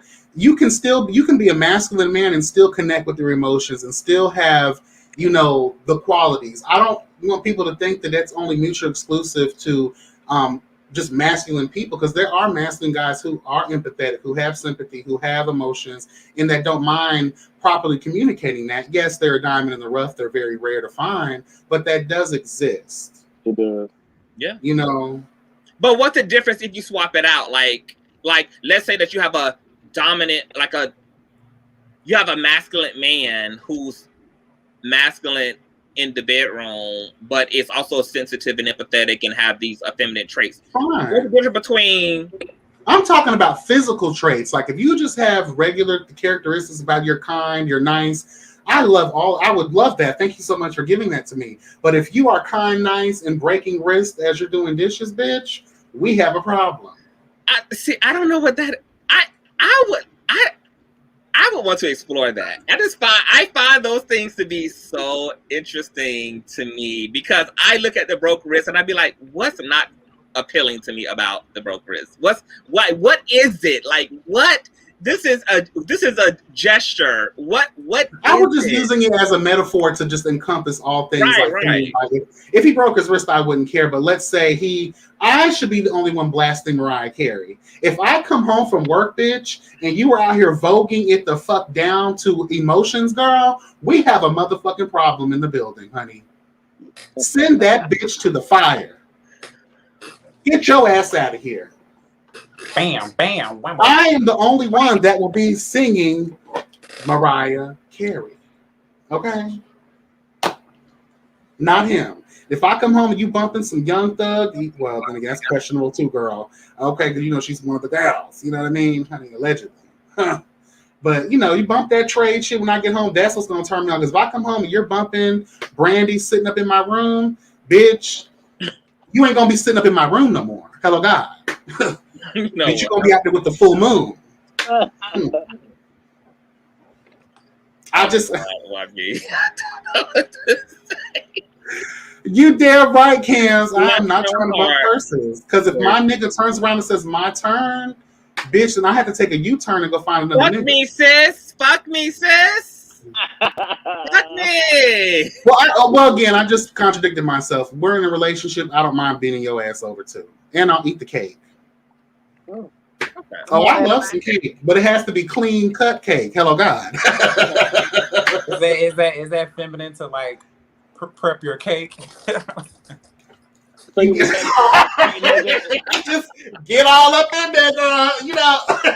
Now, I'm not gonna lie. You know what? You know what? Let me apologize because I think I'm about to contradict myself again.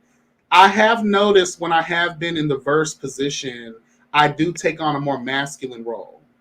You know what I mean? Like when I was fucking that trade, you know what I'm saying? Eating him out, girl, and giving him all of this dick, honey. Like I did notice that I was a little bit more like, you know, you trade, girl. I don't know how to be trade off rip. It just comes over me, girl. Okay? I don't know. What you like? It's a spirit. Bend that ass over, bro. Yeah, you know, like take this dick. You know what I mean? Yeah. My man be eating that nigga ass. He throw his legs over his head. He be like, now you gotta go.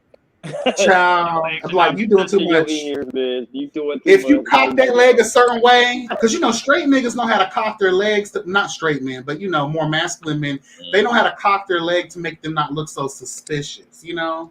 But you can tell a little someone that has a little bottom in their system. They cock that leg just a little bit too far to that left. Oh yeah, you one of the girls, honey. You've been here before, honey. Okay. Yes. Oh God. YB was rough trade. I sure was. I've always been able to be into all types of men. It just depends on how a nigga works his whatever he working with. It's just about how he's working it. Because I found there's effeminate men I can be attracted to. There's like hyper masculine men I can be attracted to. There's like super geeky. Like it's just about how it's carried. Like I don't really have a preference. Preference is just based upon just how a person how they got their shit together can work. Yes. I don't need my man can. Okay, see that's a triggering statement because are you a man if you carry your purse? Are you not a man because you vogue? Are you not a man because you are seen getting a Mariah Carey? Are you not a man because you bumping Brandy sitting in your room? Are you not a man because like you're not my man? You ain't my man. They didn't say that Cast Me Out did not say that they're not men. He's just saying no, but that's what I'm asking is men can still do that. It's just that can't be like YB said, his man. But why? A man wrote. He don't want it. A man wrote sitting in my room. Yeah. My man sitting up in my room. He love that song, and my man can hit a split. My man like a but he's still the hoodest nigga that Let me tell you something. If I come home and my man is in Splitsville listening to Brandy Girl, and he's asked me to help him get up because his nuts done been punctured, girl, from all of that splitting, then I'm gonna split out of the relationship. Gay men. gay men practice the most toxic forms of masculinity. That's what we learned from this conversation. Absolutely. That's all we got out of this Honestly, conversation. honestly, it's like one of those things of you have so many hangups about the type of men that you will date and you won't date, and then you be like, "Why am I single? Why can't I find nobody?" It's just like, "Oh, girl, you don't know." I can't. That But is the see, cutest argument. when you start to compromise what it is that you want, okay, a person can be single forever, but I do feel like, okay, you have to compromise in some ways. But if that's my end all be all, if at least for right now, for my mindset, right? Maybe I have to grow, maybe I have to go through some more things. Maybe I will change my mind later on down the road. But speaking for who I am right now, I just I can't. If you asked me this I just 15 years I ago, cannot. In the words 15 of years ago, Josh, I said the same thing you're saying now. But you know, ooh, she gone. I think he actually cut his stuff off. I love that you can't, YB, because this is like, this shows what, this helps us to be compassionate for other people who like have to dismantle social constructs. Like, this is what makes me so compassionate, because that shit is difficult, right? It's difficult to undo this. My bad, disappeared. Socialize. It's difficult to, like, even for straight, like for homophobic men who are like, I would never see a gay man as a legit man. I would never see a gay man, a effeminate man as a real black man, because them social constructs are fucking real. Like, when you just, however your psychology is set up, coupled with the way that you are also socialized and indoctrinated, that shit is powerful. And even just talking about why we feel a way about this and why we don't want our man to carry a purse and our man to be singing high pitch and our man to be voguing, like, even this conversation is like, well, there's someone for those people.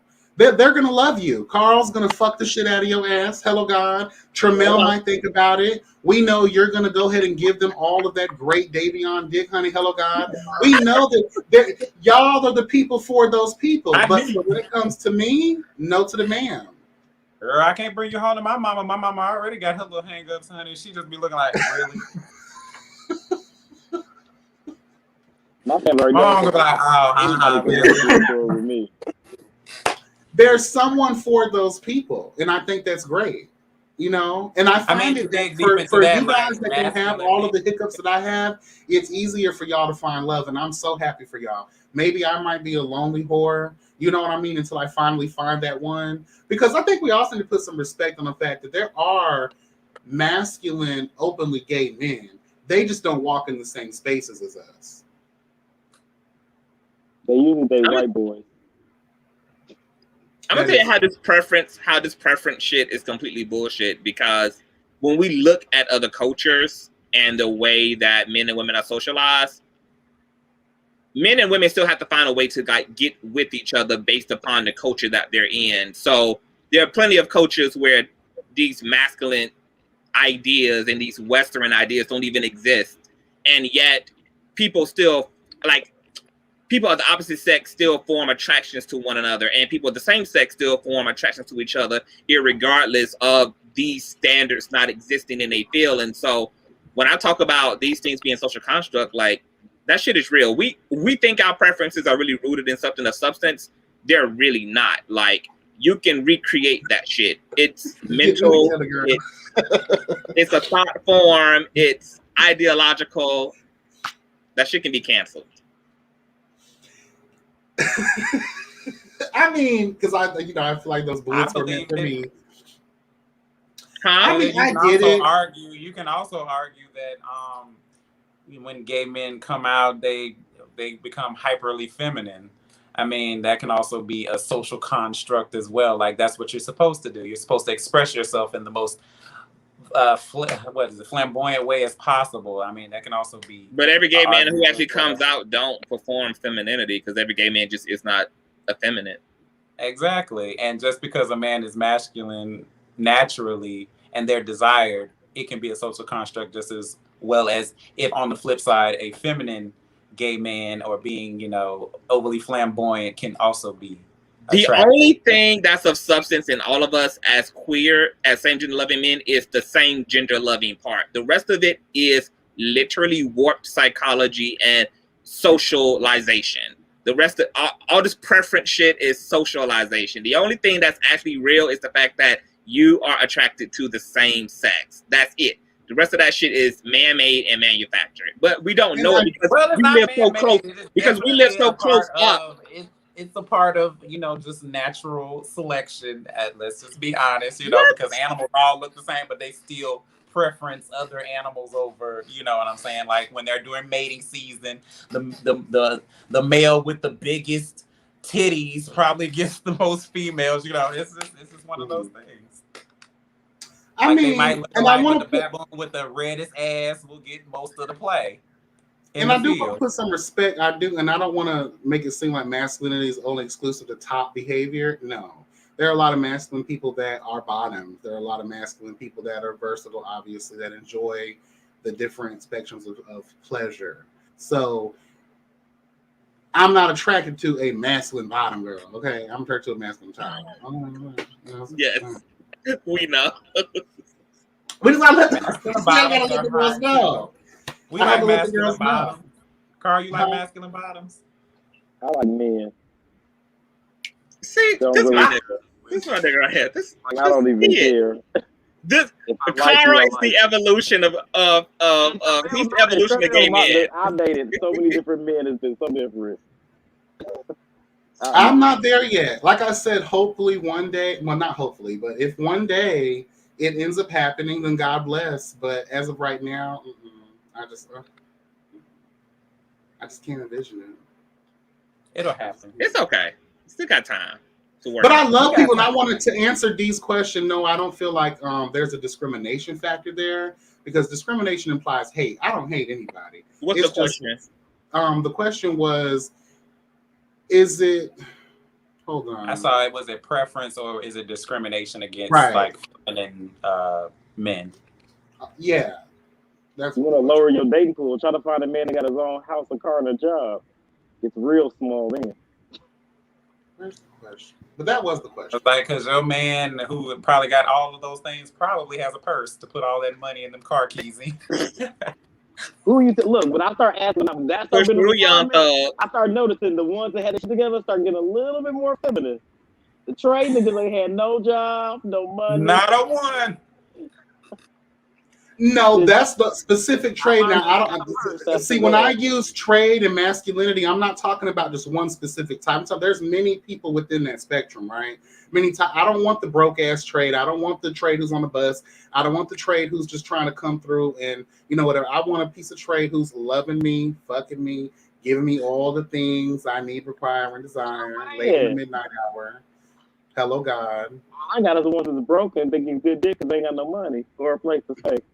That's what I've had too, but in a perfect world, in a perfect world, I think we've all dealt with.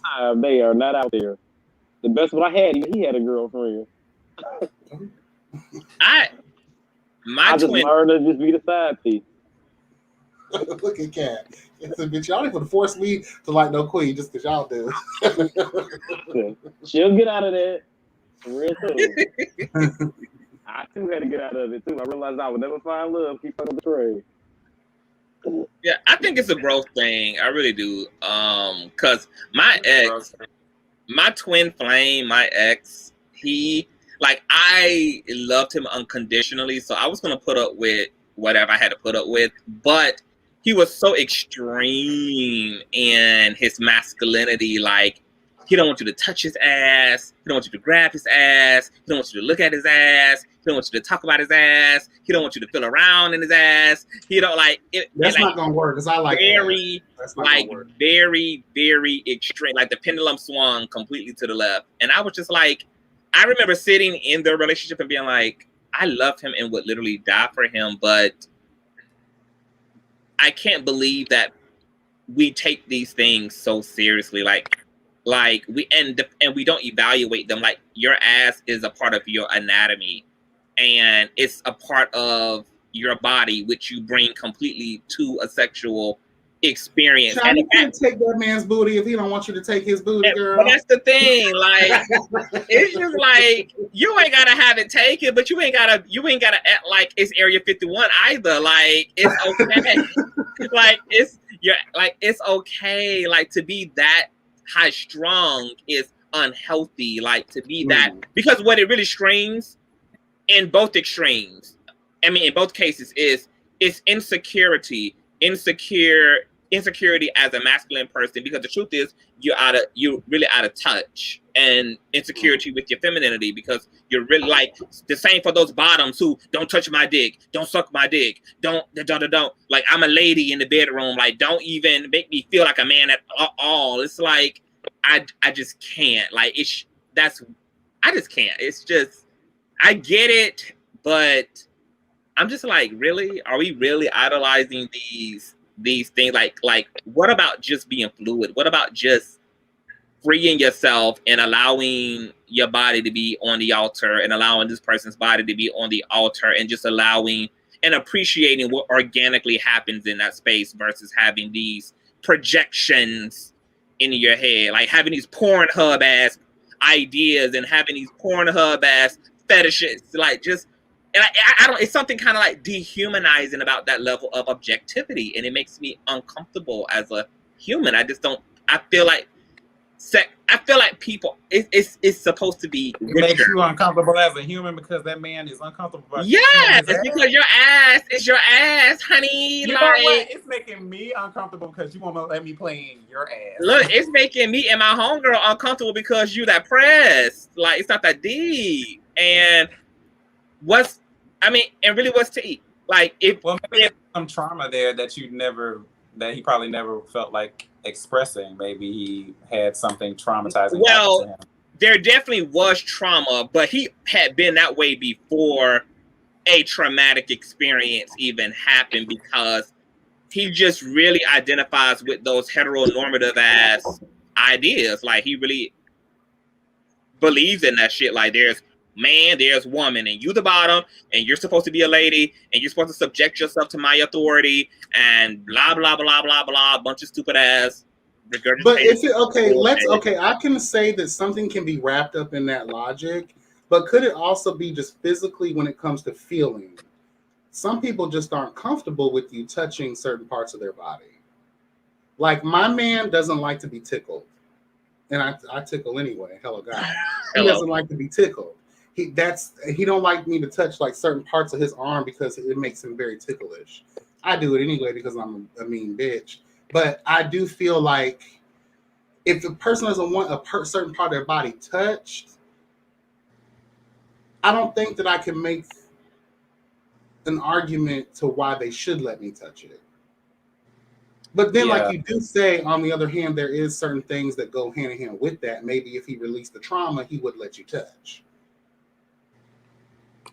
Well, yeah, because what I'm saying is, like, to not want, I mean, like, if you're ticklish, like, that's one thing. But, you know, it's like, if you are uncomfortable with a certain part of your body being touched, what you really are speaking to is some out of alignment relationship to your body that needs to be recorrected, because you should not only be comfortable with your partner out of all people. We're talking about your partner now. We're talking about your friends. When you're talking about some random bitch on the street, we're talking about your partner who you, in the context of an intimate, open, safe space, you also are supposed to, but you have to be safe in your space before you can be safe in mine. And if you are uncomfortable, I think we got to talk about where that comes from, and you got to clear that up, because I'm also not signing up in a relationship to be with somebody who is compartmentalized. I want somebody who's whole and somebody who is comfortable and secure within their masculinity. So, like, for instance, like, one of my exes, like, he was with the shits, but he didn't want to get his ass ate in the doggy style position because he said it made him feel like a woman. And I was just like, I just wanted to punch, like, just shut up, like, what is wrong? But he likes to get his ass ate regardless. He likes his ass ate, but not in doggy style position, because the bonking over and the dip in the back just made him feel way too much like a purse and a blouse, and he just could not get it. And in his mind, that's real. That is and I'm just like, are y'all kidding me with this shit? I can understand the way of thinking, but I can also understand your way of thinking, because, like, even myself, I said certain gestures or certain mannerisms could be something that turns people off. So if he is arched out like a woman, but he's a so-called masculine top who likes to get his asshole tossed, I could see why he may not want to be in the so-called feminine position, the submissive position. But it's stupid logic too. I'm calling myself an idiot in the same way because you're still getting your ass ate, bitch. But then there's also like the thing of he's giving you the opportunity to perform the sexual act on him. He just wants it on a specific term of his own for his own comfortability. And why would you want to question that as something like you're not overthinking the situation of something that makes him feel comfortable? Like, I'll let you do this to me, but I just want to do it this way so I feel comfortable. And you taking that away from him or even just questioning him about it could probably make him like clam up and just not want to do it at all. And it's because my ideal of the concept of sex is supposed to be the place where those social constructs I don't have to adhere to.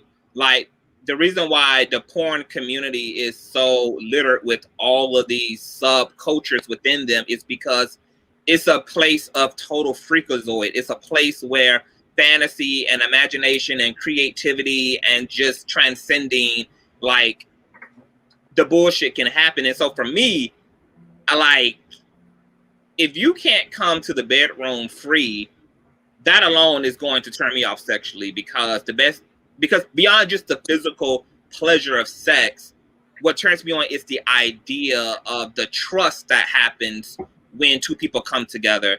And I am going to enjoy you more when you have confidence in who you are versus being insecure. And if you turn like this, and like I have been with niggas who don't even want to moan because they feel that's an effeminate thing to do, to let out a yep, to let the noise out, to into their bad, just makes them feel girly. So they're quiet as fuck while they're in the moment, and I'm just like, y'all nigga, like, come on, like, I can't, like, this shit is then stupid you have as to fuck. get into the conversation of why people are really having sex.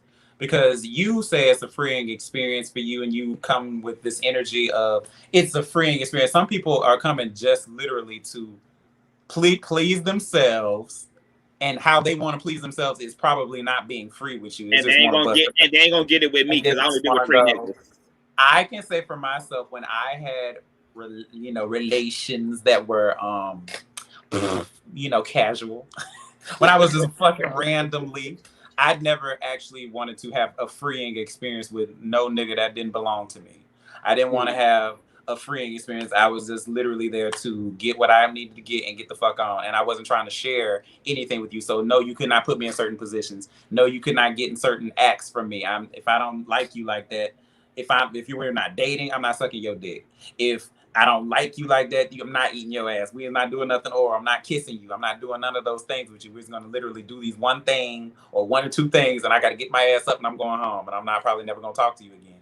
But it's like we talked about going into it. If you're just fucking someone, of course, we're not going to have a level of freeing. We're still, it's a preference thing. Yeah. But if you're going into it with a relationship, I would think that should be a conversation before we even end up in the bedroom.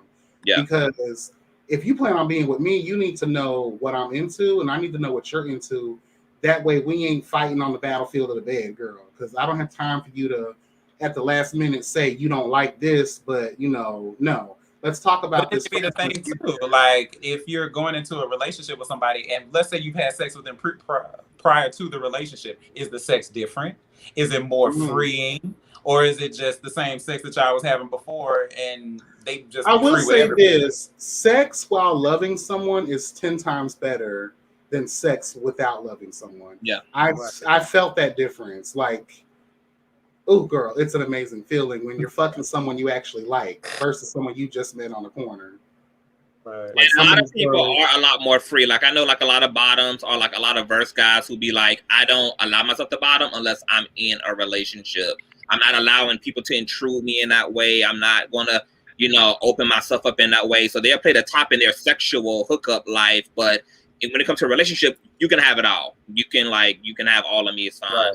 these fucking niggas nowadays, the audacity that trade in one night stands feel as if they deserve to get their cum swallowed, and I'm just meeting you, bitch. My nigga doesn't even get that kind of stuff from me all the time. What makes you think that because you're a new piece of something, you're men now? That goes to show you too what's going on in the community. A lot of the girls are swallowed on the first day, and a lot of these training these niggas to believe that bitch they deserve to be swallowed on the first day. No, bitch. That's relationship. I've only done that with one person in my entire 35 years of living, and that is the man that I'm currently with now. My first and only ever. That was one thing that like I was never ever going to do with anybody who was just saying just because what you're not gonna say is Tramiel swallows the kids. It's like, oh no, bitch. Thank God we can say it now. Okay. Yeah, well, I only swallow one set of babies, and I can tell you who they came from. Okay. That's right, kid. Keep having abortions in Tramiel's mouth. Absolutely. Yes. I put him in the other hole yesterday. Thank you, God. Yes. We're coming down to the end. This was a good ass conversation. It was so good that we didn't even get to some of the other stuff on the docket because we got carried away, honey. We carried. Yeah. I had a bunch of other stuff to get into, but we can save it for next time. Yes. Absolutely. That's fine. We can save it for next time. They're good topics. They'll last. Yes. But anything else y'all want to say real quick before we get up out of here?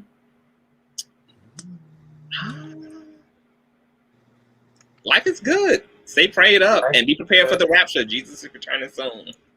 Or the aliens. And don't get the jab.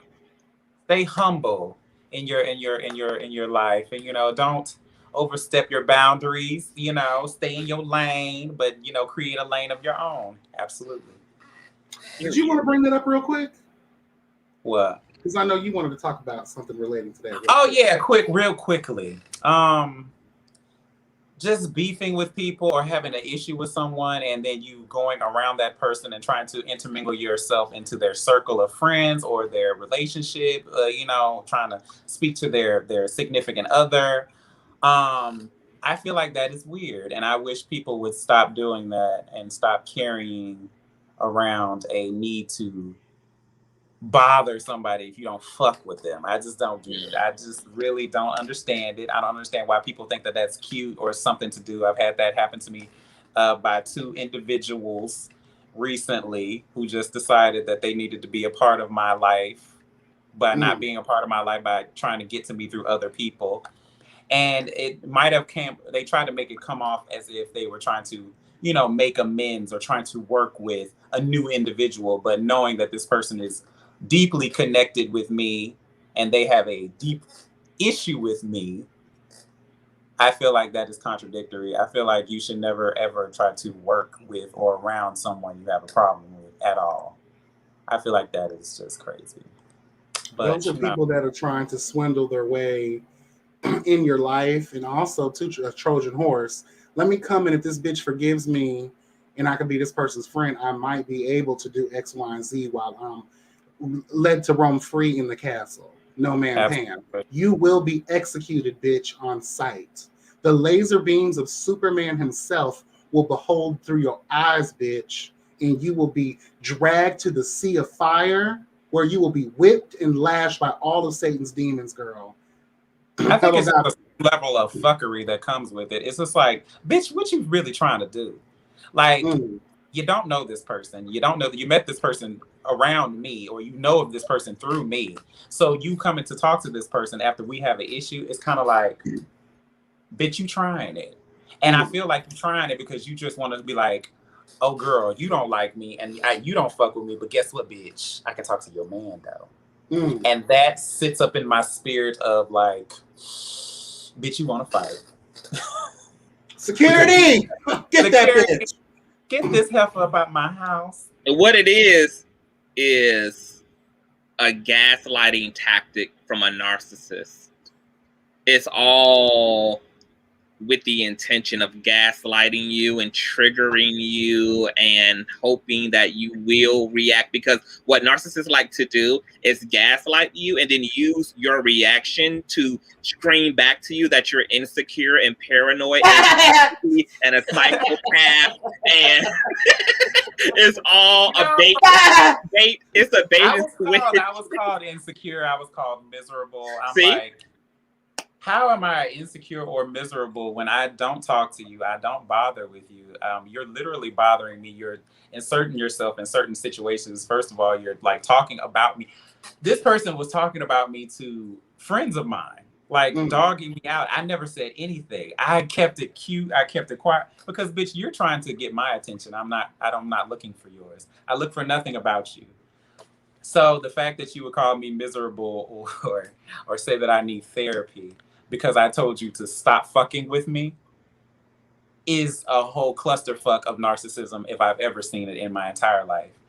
To try to throw up in my face that I need therapy and that I need to find a life of my own when I literally have one and you're trying to be a part of it, it's just so weird to me.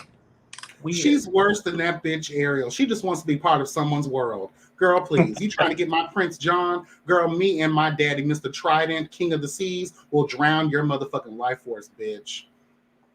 Them But I was saying, you know, people are weird. I've learned that, you know, people, I will say that I have learned to be very, very careful and cognizant of who I allow in my friendship circle.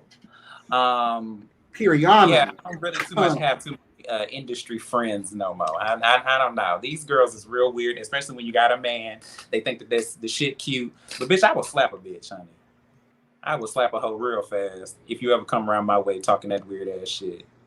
Little Bo Peep lost her sheep, girl, and she's out here trying to find her curves on her way, girl. No, ma'am, Pam. Narcissists do all type of things, even like try to control and triangulate, because the people who do what Tremel just said also try to make people choose between each other. Like, there was a narcissist that sounds very similar to this narcissist who told me that Let's get into some things, girl. Yes, girl. Let's get into some things. Yes, this narcissist told me that it was a problem that I fuck with two people that he doesn't fuck with, and it would be these two people here on the screen, and that it was a problem, and I was confused. Like, I was fucking with these two people. How fucked up it is. You know how fucked up that is. That they gonna say to you, "Oh, I don't know if I can be around you because you know you fuck with somebody that I don't fuck with." But bitch, you go try to talk to my man. What the fuck wrong with you, girl? This is make it make sense, bitch. Make it make sense. I guess you bringing that back to me didn't work because I didn't say nothing about that. But he's like, "Oh, I got your man though. I can try to get to your man." They knew they couldn't get to the man, but getting to the man was a way of actually getting to you. That's what they wanted. That was the main conversation that they ever wanted to have. I was like, when I tell you this bitch was typing so goddamn fast, I couldn't get a word out. I was just like, what? Just like telling me not to fuck with you was a way to affect you. It was a way to weaponize me against you to hopefully have you feel away, because that's all narcissists do. They would try to figure out a way to get into your emotional, mental, psychological space in any way possible, whether it's fuck with your reputation, whether it's fuck with your friendships, whether it's just all the way into the window, because all they're after is plugging into you emotionally and then feeding off that shit like a succubus and like a parasite. Absolutely. Let me say this too to that. What kills me is with narcissists, especially one of this level, if you put that same energy into your own life, girl, you probably would be successful. You probably would be happy. You probably, girl, I'm about to say some things. Jesus takes you the wheel. Probably would have some things going for you. You probably would have good friend circles. You probably would have meaningful, lasting relationships with people. Absolutely. But because your level of fuckery, your pride, egotism, what's the word? Self-absorption won't allow you to see any other way. And when you have a bitch who can never take responsibility for their actions, those are dangerous people. And those are the ones who are going to suffer the hard lessons of this life. When the devil spears your fucking hands into the black cross, bitch, and drags you through all of the deserts this life has, girl, I'll be right there. I'll be the crow in the sky, girl. Ha! Ha! Hovering over your goat throat motherfucking corpse, bitch. You know what? Well,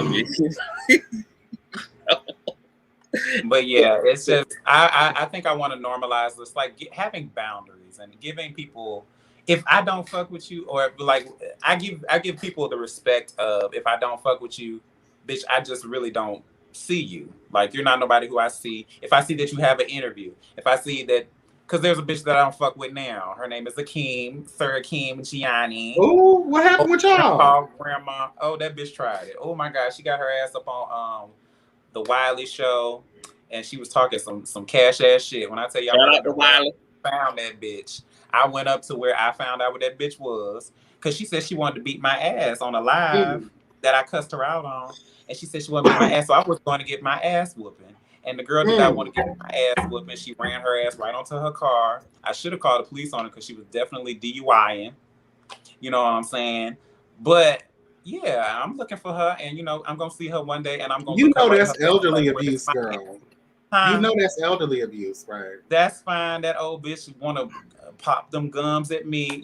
That smutter butt ass punk got me fucked up. Tramel, you're not even a pull-up type. What made you just come out the bag? The problem with that girl is that she felt so comfortable talking shit about everybody, and everybody just let her do it. This has been like 4 years in the making. I don't gave this hoe so many passes, and I'm done giving her passes. I don't stop some people from beating her ass. I'm like, nah, she apologized. She always apologizing. She always walking up to you. Oh, what I said on what I said on the show was ain't nothing. It's nothing. We cool. We're good. We're good. No, bitch. Now we have a problem because bitch, now I don't like you. I don't get. And that's that sucks with the whole reality TV realm is you can't do stuff for show hype and then think when the cameras are turned off that we're good, bitch. And many times that bitch gonna hit my phone. Bitch, you got me fucked up, girl. As many times you was apologizing. I ain't never apologized for shit I said about you. I called you a clown. I ain't never say sorry. You say some shit about me and you apologize out your ass. Bitch, if we don't like each other, bitch, I don't give a fuck what you say. But don't play in my face and act like we're cool. And then you talk shit about me, and then you want to act like we cool in my face. I don't like that. Like, I don't like that. If I don't like you, we just don't like each other. I don't care what. That's why I thought you should have uppercutted that bitch through the club roof. And all of the powdered donuts would fall everywhere, girl. Child. I actually thought that was jelly. Allegedly. They're cool. Me and Four are cool. In whatever realm of coolness that can possibly be, we're cool, because I ran into them at a club and is she still drinking profusely? Is she still drinking a lot? We're not gonna say what he was doing. All I will say is that life has definitely filled up her system. So I'm just gonna leave it at that. Whatever you want to take from that. In a good way or a bad way? Whatever's good for you is good for you, but I just don't think that was a drunken state. I just don't know what it was really, but he was happy, and as long as he's happy and cool, that's fine. I ain't got no problem with him. You know what? That's why I can't do reality TV. That's why I can't do reality TV. I'll be like 48 all the time. Can we take a moment real quick? Let's invite Kirk Franklin and the choir on. Powdered donuts from heaven. Rain down on us, rain down on us. Fill us with your white substances. Not me. Rain down on us, rain, da-da-da-da-da-da. Rain. Yes, honey. Shout out to Kurt Franklin and the Snow Choir. But no, we had an okay conversation, and I wish him well. He's not somebody I have a problem with now. Sir Akeem Gianni will always forever up and be stuck. Oh, Four Jones, I have no problem with Four Jones. But aren't y'all used to him by now? Like, isn't he one of those personalities that you just kind of like? He becomes like the crazy auntie personality, Yes, he is the crazy auntie. But you want to know what? I slap a crazy auntie. I don't give a fuck. You're not gonna play. Your fuckery can only be tolerated for so long until you're looked at as the clown. Before, I can't be your friend because I don't know what vibe you're on today. And if I don't know the frequency you're on today, then I can't really call you a friend. I can't really even call you an associate. You know what I mean? Doing things for cloud purposes or because you want to create shock and awe value. Don't be mad when you destroy a friendship. Right. Because I'm not going to never had a friendship. I don't care about you enough to have a friendship like that. But I gave you the respect of just humanity. You know, I allow you to, come in my space. I allow you to speak to me. I allow you to, I even allow you to disrespect me. And then I also allowed you to apologize multiple times. I'm done. I'm done there. I'm done with that whole life of you thinking, because what they want to say is, I need to pick a fight with somebody and I need to pick a fight with somebody who's not going to do nothing to me. Tremel is not that person. I need to let y'all know that Tremel is not that person. Just because I was quiet on that motherfucking show don't mean I wasn't checking bitches in them DMs and checking bitches in person. Them hoes just would never come out their face and say that I ever checked anybody. Like, I sent so many goddamn DMs. And before I checked him, I got up in them DMs too. I said, bitch, I will get your motherfucking ass. Don't play with me.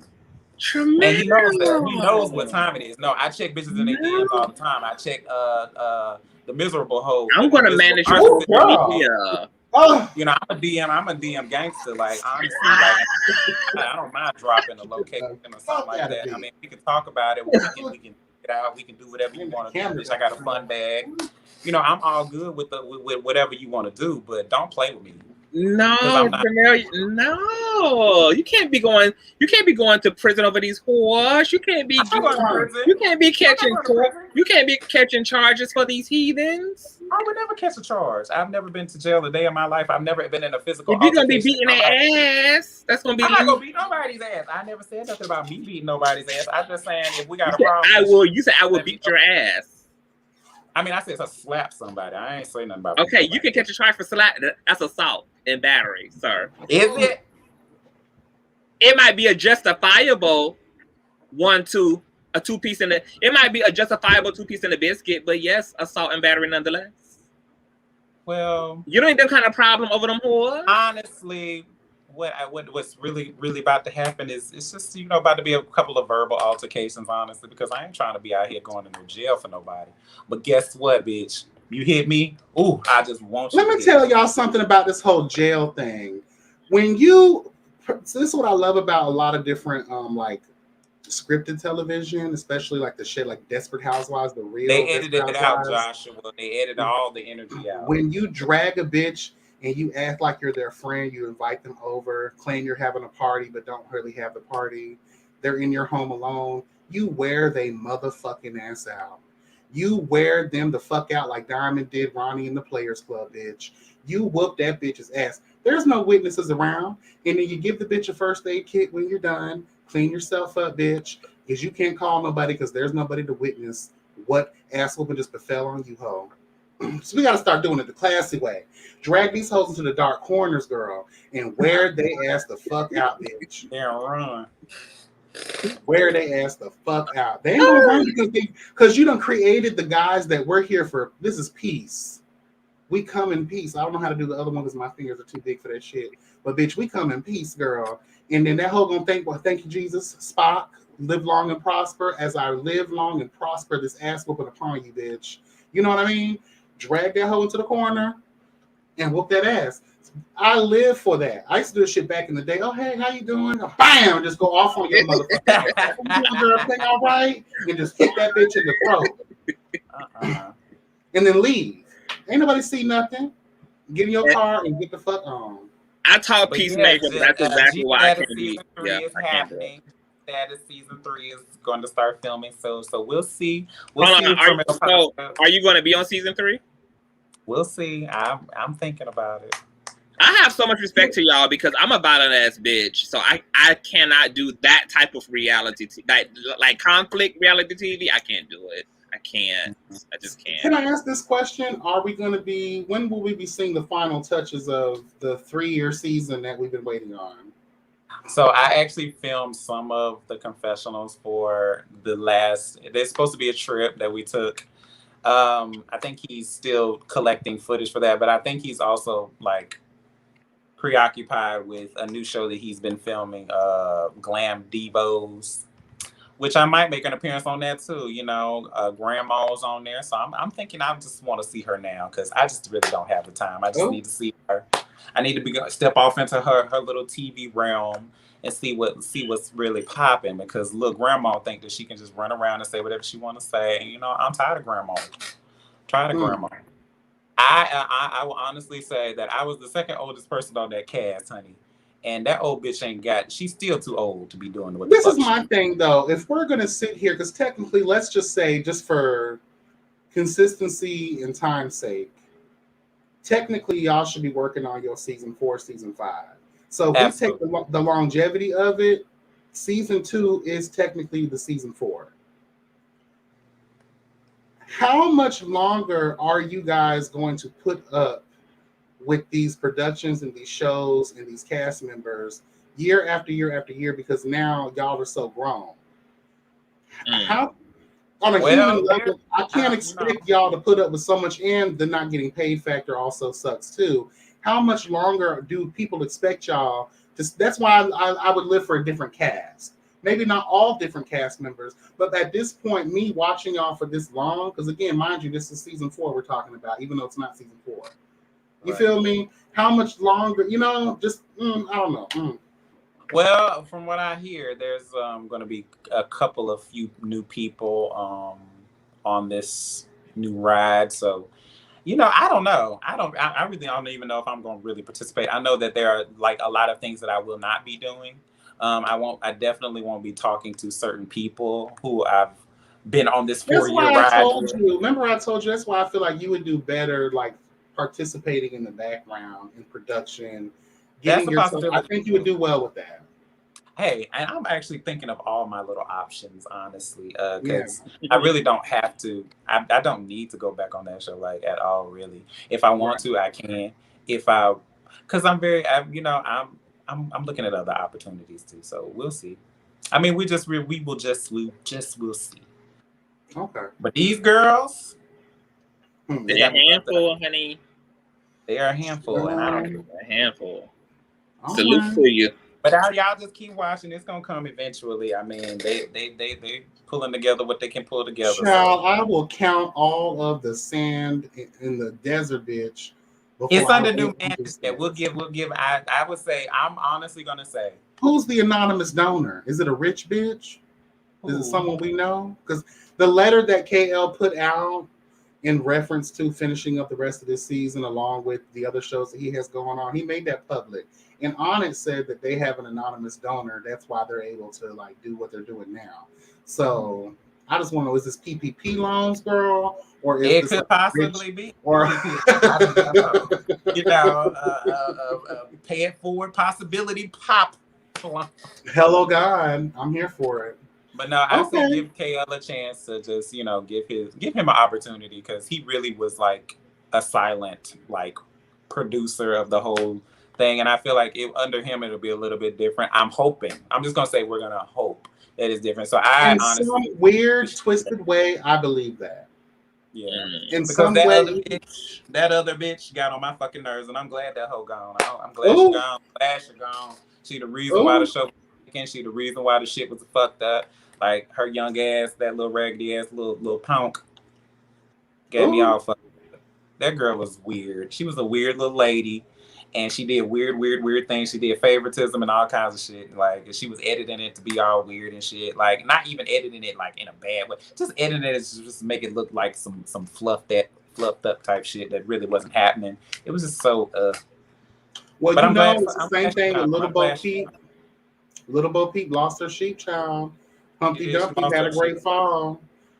That bitch, what's their name? The two brothers and sisters went up the hill to catch a pail of water, girl. They fell down, broke their crown. So she definitely was with the pail of water. She was the pail of water that fell all the way down. Which is metaphor for, bitch, find your foundation, be consistent, work hard, and see every project through. Even if you may not be sure about it, see it through. Because, bitch, this is the world of customer service, girl. And you have to provide for the customers. And when Yeah, you she didn't care about that's the problem. He did not care nothing about the viewers. He was just like, oh, they gonna watch it. He used to say that shit to me like all the time. I'm like, why don't you put the episode out? Oh, I don't feel like it, and they're gonna wait for it. They're not gonna say anything. They can't do shit. They're not gonna. we haven't been saying nothing. We have been dragging this show since, honey. He did not care. He did not give not one flying fuck. The only time he cared about something, the only time y'all actually got to him and made him feel something was when all of that shit with the, Black Lives Matter was popping up, and it was a little too much for him. He started panicking a little with that shit, and he had to go behind the scenes and film some shit to make some shit shake and make it look real good and cute, like he really cared about Black people, and he tried to make it seem like, all this other stuff. We saw through that shit. Horrible to watch, and he really, really, really tried to just like make it something that it wasn't. And I'm glad, absolutely glad it gone. I tell KL all the time, you are so much better than this, and I can't wait to see what you do with this new opportunity. And I'm so grateful, and I'm so proud of you. I am so proud of KL. I'm so glad that he took over. I'm glad. Amen. Ecstatic. Amen. We're gonna get amen to KL. The car needed a new driver. Yes, it has a new driver, bitch, and they kicked that bitch out on the highway speeding. But yes, congratulations to G Status, ATL Hustle, and Glam Devos, and all of their new things that are coming. And wherever Tabisha Harriet is, good luck, girl. Okay. I hope you enjoy New York or wherever the hell you at. Bye, bitch. Girl, karate chop. Okay. Get that bitch out of here. Child, the mess. I love it. Well, I'm excited, but I'm not going to be a believer until I see it. And, we've been traumatized by this last production run. So they're going to have to earn my loyalty again. So I'm gonna tune in and see what it gives. All I say is give KL the benefit of the doubt, if anything. Give him a chance. Give KL a chance. Job ruined all of those chances. Honestly, he was the one you saw his name on all the credits and everything. So it's going to be a whole different vibe, I think. Mm-hmm. We'll see. Okay. Well, as in tradition, before we get up out of here, I like to give my little quotes, child. And this is a quote from Herman Hesse. Faith and doubt go hand in hand. They are complementaries. One who never doubts will never truly believe. Amen. Amen. All right. Amen. All right. I believe in the power of love.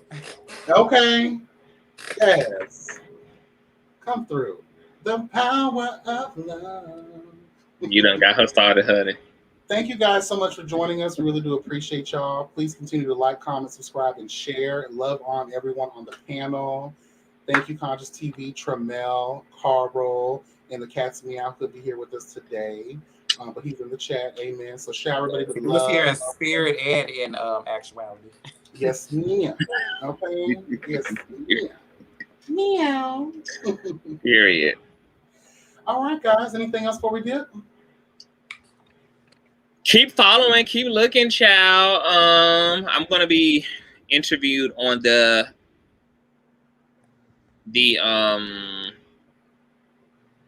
Dear White Vet show tomorrow at 8 p.m. So tune in for that. I'll post the link in my community tab so folks can come over there and show some love. And we're just gonna have a fun dialogue and get into some things. And she's gonna get all up in my business to be nosy. So okay. Yeah. So we'll be doing that at 8 p.m. But yeah, just continue to and check out that interview with Conscious Lee. It was a riveting interview, child. You know, me and YB did our thing. So it was a necessary conversation. And shout out to Conscious Lee for just doing the actual work, not talking about it, but being about it and showing that visual representation that all parties can actually come together and be together. And we all working toward the same shit. So it was lovely. So check that out if you guys get the opportunity to. Please, please, please, please. Okay. Tramel, anything else? I'm trying to get some things together to perform for, Pride. We got Pride coming up, the Delta variant. Again? still, yeah, you know. And that's at the end of the month, right? We're gonna try to be safe, but I'm trying to get a performance going. So hopefully that'll go through and y'all will see some footage of that. And other than that, you know, just support everybody. YB, I'm glad you back. I've been waiting. I told you I'll be here for you if you need me. I'll be here. So I'm glad you're back. And congratulations on everything that you got going on. And you too, Conscious TV, Conscious Lead is an amazing step in the right direction because I like that man. That man is everywhere, and I like how he speaks. I like his energy. Yeah. So that was a great move. And you know, congratulations to you both, and congratulations to Carl for his new man. He on disappeared, so they probably doing the do. Okay. When duty calls, honey. When duty fucking calls. Yeah, I'm about to go up in here and watch TV with my man. So you know. Okay. Amen. Enjoy. You guys have a great week. Enjoy. Thank you guys so much for tuning in, and catch us next Sunday. Same, in the words of Cat's Meow, same place, same time. Yes, guys. Hey.